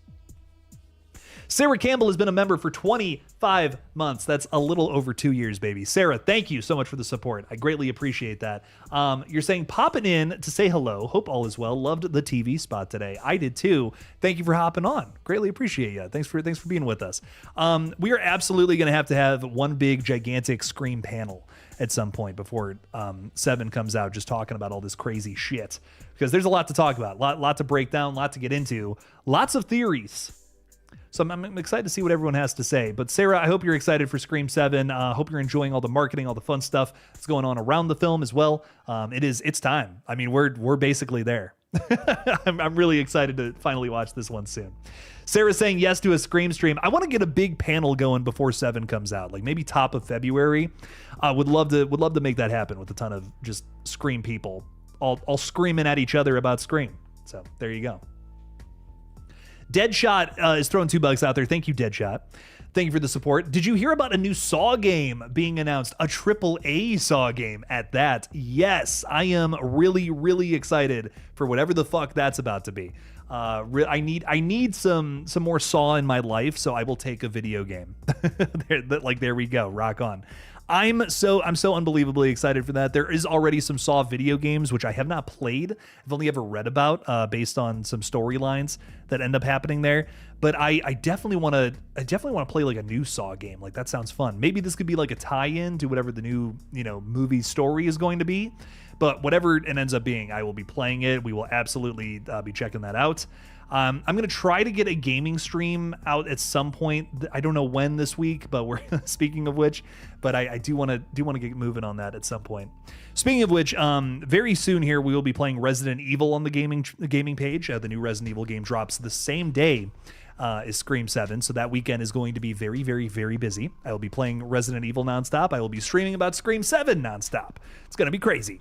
It's going to be a nutty weekend, but we will also totally be playing the Hellraiser game as soon as that drops. My God, very excited for that. That looks insane. So lots of very fun stuff. Oh, the Halloween game too. So that's coming out. We have a new Saw game. There's a lot of really cool stuff coming on the horizon here. So we're going to be playing all this fun stuff very soon. In the meantime, I'm probably going to try to do another Dead by Daylight stream either tonight, maybe not tonight. It's been a crazy day. Two gigantic videos I got done all in the span of a couple of hours. So I don't know if I got it in me tonight. I will go another 30 minutes or so on this stream though. So we'll be vibing here, but do want to get another gaming stream out this week if possible. We'll probably be playing some Dead by Daylight. I know Fall Guys has been requested, not exactly a horror game, but it has been fun to play Fall Guys with everybody. So we absolutely will get another one of those streams in very soon here. But yeah, lots of fun stuff coming. Make sure you're subscribed to the gaming channel because that's where we're going to be playing a lot of these crazy horror games. A lot of streams coming for sure. King Bull 90s is saying they could reveal Stu survived with the help of Roman and his sister and had been leading on the previous Ghostfaces. Now it's been the 30th anniversary. He's stepping back in. That's how they can pay it off. He's been that's just like we need a whole book to explain that though. Stu's been involved with every Ghostface since the beginning. Like, dog. I mean, you would spend half the movie just explaining how he was interwoven in between all of that, you know? I would need a whole like comic series after Scream 7 to explain that. I don't know. Not only would you have to explain why Stu would be relevant in all 5 of those other situations, but you'd also have to show me the character arc that went from Stu being a weirdo little loser who got forced to kill people into a mastermind killer within the span of like a year, basically, from Scream to Scream 2. And how not only how he survived, but also how he completely changed his personality into something else. I mean, I don't know, man. That's the biggest thing. If we were talking about Billy here, you know, if somehow Billy could have survived the events of the original Scream, maybe he didn't get shot in the head, something like that. I could see it, but Stu was in no way running the show in the original Scream. You know, I just don't think he's mastermind material. He's a silly little goofball. He's the sidekick. That's what I love about him. I feel like we're talking, you know, I don't even feel like we're talking about the same character, I guess is my point. Stu to me is like silly sidekick material. That's what I love about him. I wouldn't want that to change. Talia is also with us. Gemstone Ghoul, welcome in. I want to be on that panel for Scream 7, please, and thank you. Absolutely. Yeah, for sure. The trailer was amazing. Got me hyped all over again. Also, I went and saw Primate, and the gore was amazing, but I got bored. I mean, that's fair. Again, I'm going to defend Primate because I had a fun time with it, but it's not movie of the year by any means. I doubt it makes it to my top 10 list by the time we get to December. But I had a fun time with it overall. I think the gore was great. Characters were pretty forgettable, but it had some pretty, like, I felt like there was never a moment where the tension totally dropped for me. We got into the horror pretty quickly with that film, and then we still found a way to, you know, just keep it exciting throughout. And I also feel like it didn't overstay its welcome. That's a big thing for me. When movies are longer than 90 minutes and they don't need to be, I hate that. Primate was like a perfect, cool 89 minutes. It ended right before the joke got old, I feel. Had that movie gone on for another 15, I would have been with you. I would have been like, dude, I'm checking my phone. Come on, let's get going with all of this. Where's all this rolling? But Talia, I will count you in for the big Scream panel coming up soon. I'm going to organize that. We're going to make that happen. Paul is throwing $10 out there again. Paul, you're the fucking MVP. Thank you for all the big super chats tonight. Greatly appreciate you. You're saying Ghostface in the Scream 7 TV trailer pays homage to Halloween H2O. Your daughter is the same age as you were, Sydney, when all of this started. Could also be a good reason why Stu would come back after 30 years. Just to kill the daughter?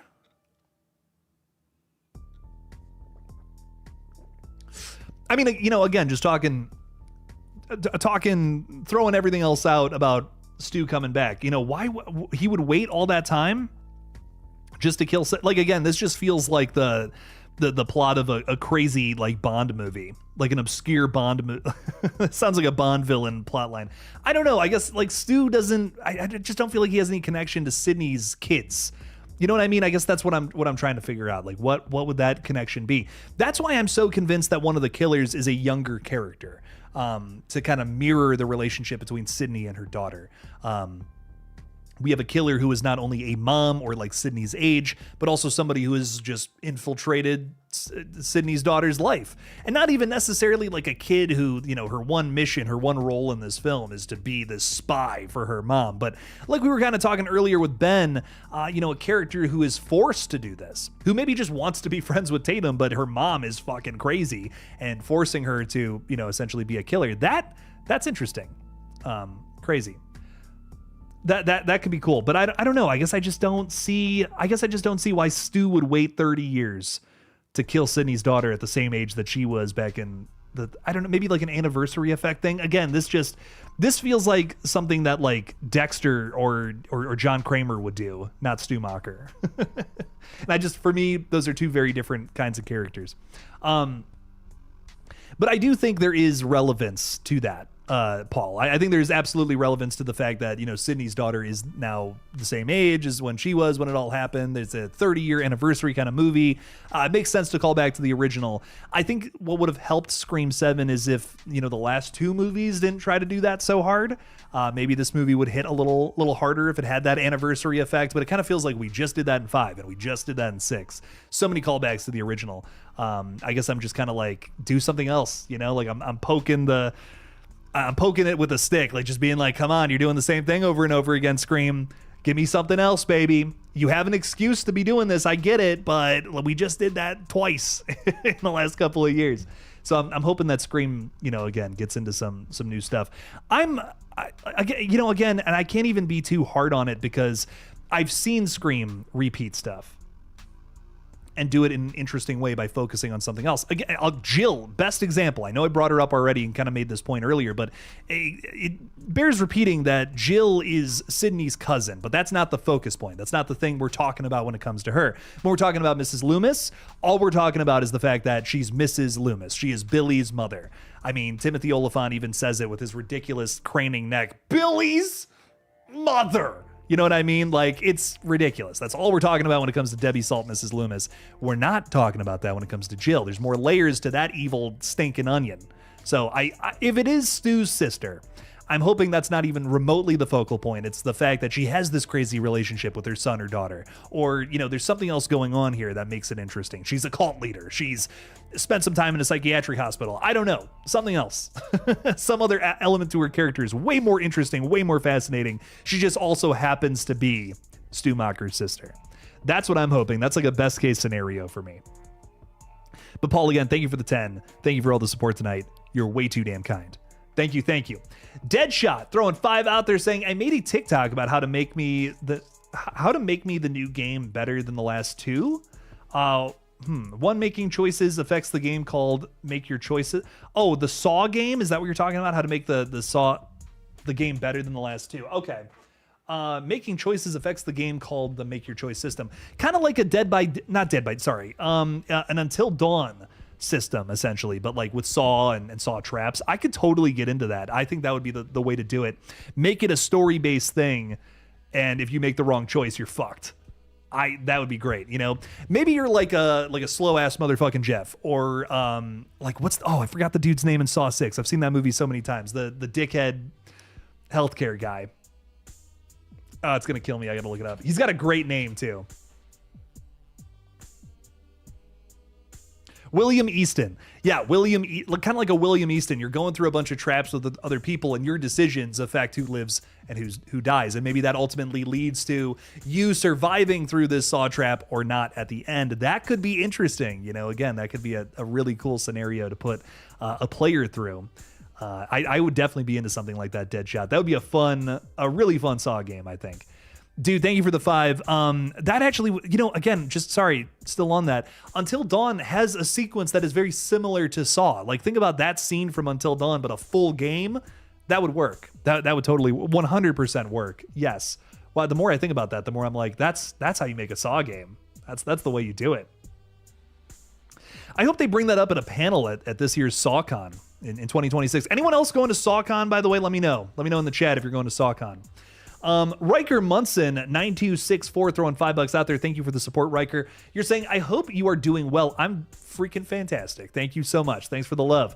What is something you think this movie needs to be successful in the franchise? Thanks for all you do. You rock. You fucking rock. Thank you for being here. Thanks for hanging out with us. Thank you for supporting the page.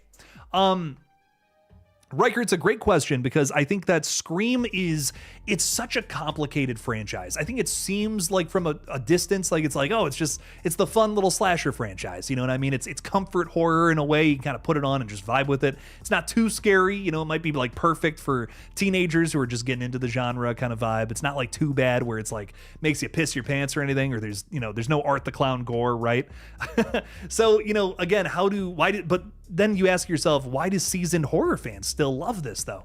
It's because it's very well crafted. It's a very well crafted series that has a lot going on. There's a lot of references to other horror movies that I think pulls in that like a crowd like myself who just I see every horror film that comes to the theaters. I love movies. So I love that Scream is constantly referencing the movies I love in really unique ways that don't feel as just on the nose, surface level, whatever. I like that we're diving deeper into things in a thoughtful, and again more layered way. So what can Scream 7 do to be successful? Just do what a lot of the other Scream films that have been well received do, what they're doing, but in a way that fits the zeitgeist, fits what's going on right now in the space. There's a lot to talk about in terms of movies, in terms of culture, in terms of horror movies that I think you can pack into this film, and we're already starting to see inklings of that, which is why I do have faith in Scream 7. I'm worried about some other things, but I think that if they approach this film the right way, it's going to be a total fucking banger. We're already seeing and hearing that they're going to vilify AI. We're seeing and hearing that they're going to have some sort of commentary on true crime and horror, the difference and the little gray area in between that I think a lot of people who are horror fans find themselves falling into. The question of, is it controversial to enjoy something like a Jeffrey Dahmer show where not all the facts are necessarily accurate, where the show kind of tends to glorify somebody of his nature? It's kind of a fucked up thing, and I think Scream 7 is going to kind of get into it in a way that I think is very natural for Scream. I mean, we've always had the stab movies since Scream 2, and now we're going to kind of hit on that in a way I feel like we've never hit on it before. So what does Scream 7 need to do to be successful? So many things. and that's why I feel like it's a franchise we can talk about to death, because some people are just going to be satisfied by seeing Sidney Prescott and Gil Weathers on screen. There's nothing wrong with that. It's a great part of this franchise. It has excellent characters. Fucking love the characters in this series. And that is a very big part of it, but there's also, you got to have good meta commentary. You got to have a good murder mystery. You got to have some good kills. It's Scream 7. If you're not topping some of the kills that came before it, what are you doing? Scream, as we get more and more along, it is tougher to make these movies. It's a challenge. And that's why I'm always really excited to see them, because I think that these are not easy movies to make. These are not easy movies to please all of the fans who are coming to this franchise for totally different reasons, pretty much everybody across the board.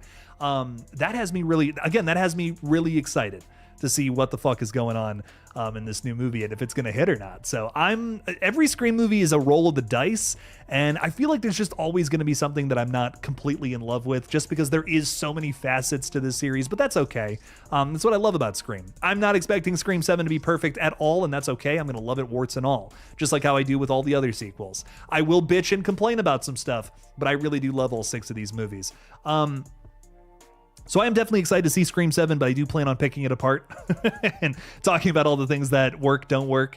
And I hope that we're leaning towards, a pie where more than like 60% of it really works for me. I'm really hoping for that. So what's the big thing for me, though? I think number one biggest thing that I want to see this film do, that Scream 6 did not, is have an effective Ghostface reveal and motive. Even if they hit one of those things, a motive, let's say, more even than the reveal.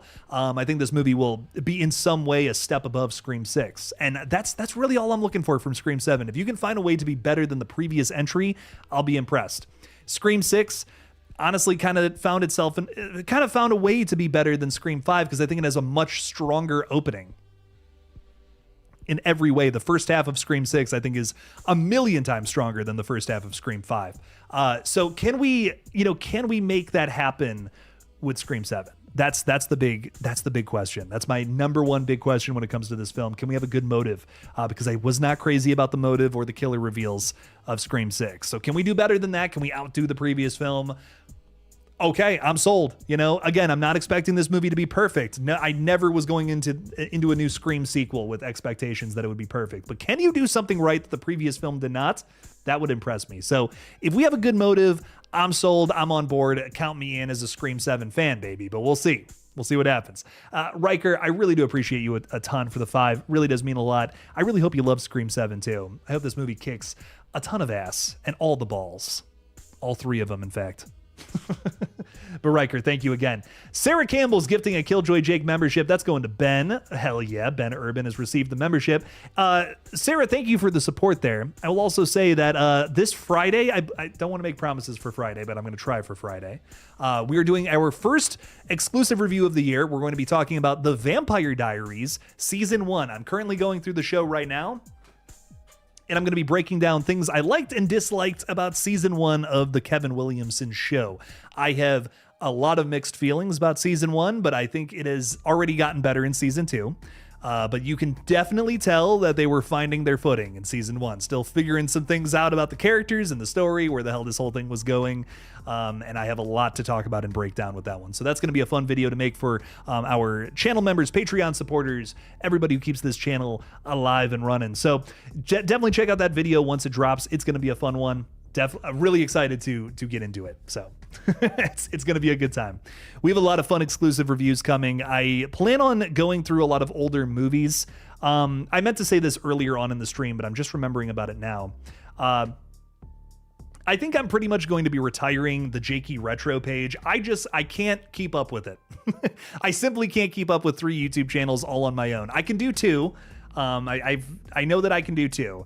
So I think I'm going to be focusing on the gaming channel and this page. I want to make this, I've really decided I want to make this the best horror page I possibly can. And I'm going to focus on this main channel for a little while. And with that being said, I still want to review older movies. So I think I'm going to pretty much focus on, older movie reviews for channel members and Patreon supporters, and doing new movie reviews publicly, trying to make that a focus in the new year. So I'm going to try to start reviewing older movies again if I can, try to make the time in the week to actually sit down and watch some stuff that I know you guys would be interested in hearing me talk about. So I will be doing some some sort of reviews of the Scream movies. Again, the ones I haven't completely broken down on the page before. Obviously there's huge reviews on Screams 5 and 6 on the page already, but Screams 1 through 4, I've technically never formally reviewed on this channel. So that's going to be coming up hopefully here in February, as well as some other Wes Craven and Kevin Williamson stuff I'm going to be reviewing for Patreon and channel members moving forward. Vampire Diaries is kind of like the first thing I'm really cracking into here. I know there's been a lot of requests for me to watch Dexter, so that's absolutely on the list. Buffy is something I'm thinking about as well. I'm really trying to make that happen. But yeah, Sarah's saying ditch the channel but have a dedicated segment here for retro stuff. This channel is definitely a one-stop shop. I just cannot get people to watch stuff about older movies, but I feel like there is a want for it, especially from my channel members and Patreon supporters. So I'm like, I'm just gonna make it that. I'm gonna make it a Patreon channel member exclusive thing, because I'm really struggling to keep up with 3 different YouTube channels, man. I have basically in the last month or so, I have sacrificed all of my free time in order to make 3 channels happen. I just can't do it. So I'm just accepting that I need help if I'm going to expand beyond that point. I will come back to the retro page at some point. And do that when I can have a bigger team of people, but just as of right now, that's just not possible. But we'll do more with it in the future. I have plans for expanding to other kinds of channels and shit that I think would work. So it'll happen down the line. Sarah Campbell's throwing 5 out there saying, "Dear God, Buffy, yes, Buffy. It's my favorite show of all time." Yes, we will definitely I will absolutely be talking about that with a revival series currently in the works. I feel like it's a really interesting time to be talking about Buffy, watching Buffy. So I want to get into that. Same thing with Dexter. A lot of Dexter revival stuff going on right now. So I really want to get into that show. I've never seen an episode. I've never seen an episode of both. I've never seen Buffy. I've never seen Dexter. So definitely 2 shows I want to get into. Vampire Diaries is one that, my fiance loves. It's one of her favorite shows ever. So we've been going through that. So I definitely want to review that. It's kind of been our show to watch when we have some free time. And I'll be honest, I really did not like it at first. I mean, the first 15 episodes of that show, I was like, I don't know. There's no story. It's just hot vampire boys. And then Episode 16, we start to actually do some story stuff. And I'm like, oh shit, okay. And all of season 2 has mostly been story stuff. But man, you watch, it's so interesting. Like older TV, they take so much longer with plot points. Like I think I'm just so adjusted to modern television and how it runs now. But you watch like stuff from the 2000s or even older than that, and you realize there's so much downtime. There is so much time where we're just kind of hanging out with the characters and there's not a whole lot going on. There's entire episodes of television where it's just, let's hang out with these characters. And I'm kind of like, I get a little, I'm like, this is a little boring. And is that my attention span just being total shit here in 2026? Is that what it is? I'm wondering that about myself. I'm like, is my attention span just totally like dying? Am I watching too much TikTok? What's going on? I don't know. But I will say there has been some times of the Vampire Diaries where I feel like I'm feeling the lull, you know, I'm feeling the, let's get on with it. You know, this is a cool story, but move forward. Come on, let's get this rolling. So I'm wondering how that's going to be when I watch Buffy or Dexter, or like I even tried to rewatch Lost. Dude, I fucking loved Lost when that was coming out. And like there's some points of Lost. That's one of my favorite TV shows where I'm just like, holy shit, get on with it. So I don't know. It's interesting. It's an interesting thing. Maybe my attention span is dwindling in this new age of media. That could be what it is. Maybe I got to just delete social media from my phone. It could be that. But Sarah, I will absolutely be getting to Buffy at some point. That's going to be a goal. Like I said, goal this year is to review a lot of stuff that I feel like is in the world of Scream, for the Patreon, for channel memberships and all that fun stuff. So all that will be coming very soon. We're moving into it as the year goes along. Paul is throwing $2 out there saying Buffy, Charmed, Lucifer, and Dexter. I have seen Lucifer. I fucking love Lucifer. Lucifer is a phenomenal show. That was one that hooked me immediately. That is a great show from start to finish, pretty much. Last couple of seasons or whatever, but the start of Lucifer is great, and it pretty much hits the ground running. It is a pretty excellent show almost all the way through. It's not bad at any point. It's just it kind of dips a little bit at a certain point. Again, not awful by any means, but just not as good as what came before it. Lucifer, though, really, I love Lucifer. That guy who plays him, by the way, where the fuck is he? That's a movie star right there. Like, that dude is talented enough to like lead a franchise. Tom Ellis, please tell me he's in other stuff, and I just don't know this, and I'm just an idiot who doesn't know he's in other stuff. The Thursday Murder Club, never even heard of this. He's apparently in that. Okay, cool. Netflix movie from last year. Great. Put Tom Ellis in like a DC project or something. Oh, he's in The Flash? Okay. Yeah, put him in something else, for the love of God. This guy is crazy talented. I could just talk on and on and on about how awesome Tom Ellis is and why he just makes that show. But yeah, but those are on the list, Paul, 100%. Maybe I'll rewatch Lucifer. I could do another watch of that. That was a really fun show. Paul, thank you for the 2. Greatly appreciate you. Oh, and I'll put this out there as well. There's some modern TV shows that I've gotten through recently. I've recently gotten Apple TV because there's so many shows on there that I've been wanting to watch. And I finally finished The Studio, Severance, and Pluribus. So I have finished all 3 of those shows. If you guys are interested in reviews on any of those, would love to talk about them because lots to break down there as well. So just putting that out since we're on the topic. Holy shit. Some great stuff on Apple TV. Oh, and look at that. Ghostface Killer's even saying, have you seen Silo on Apple TV? I have no. Silo's, dude, there's some great stuff on fucking Apple TV, though. So I was going to watch Ted Lasso next. I've only seen a few episodes of that, but I really, really enjoyed what I saw. Silo might be what's up next, though. If that's another like horror show, I'm definitely down for it. Oh, Sarah, I have seen Daria. I haven't seen all of it, but I've definitely seen some Daria. That is a very good show. I really like that one.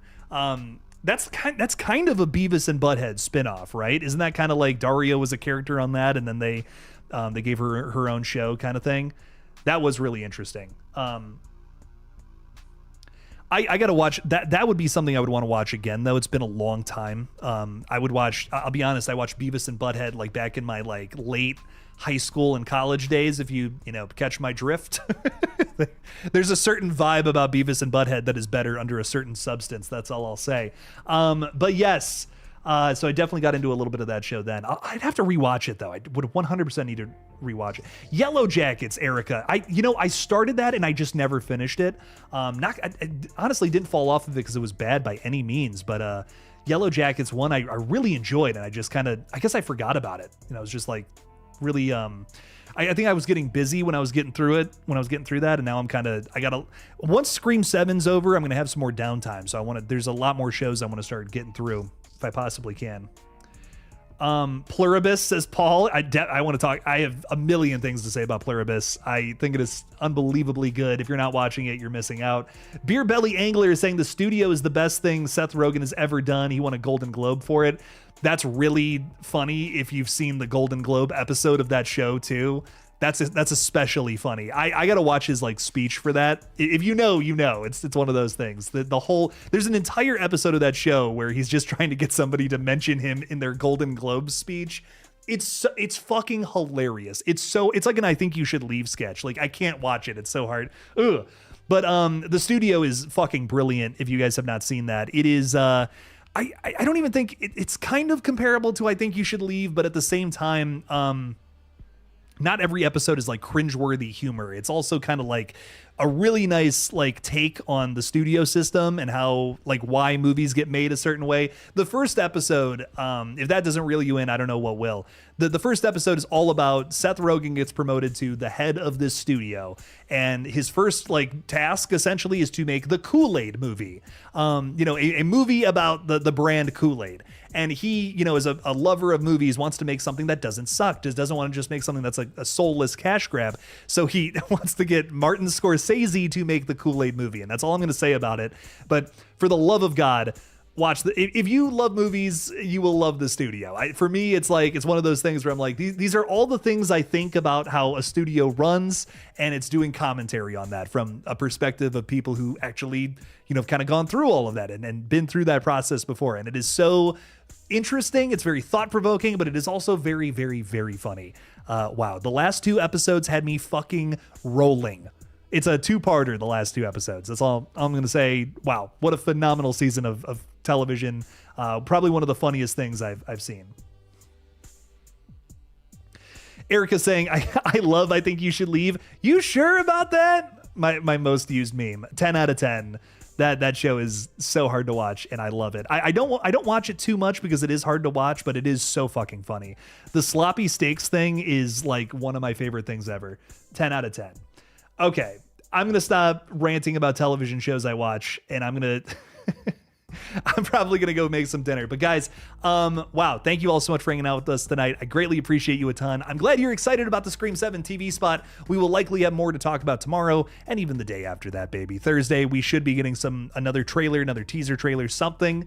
So we'll have a lot more Scream stuff to talk about in the week. So again, thank you for hanging out with us tonight. Thank you so much again for your support tonight. Y'all are way too damn kind. I'll be watching some of these damn shows, getting some reviews out as soon as possible. And as always, don't forget to kill it out there, y'all. Bye-bye.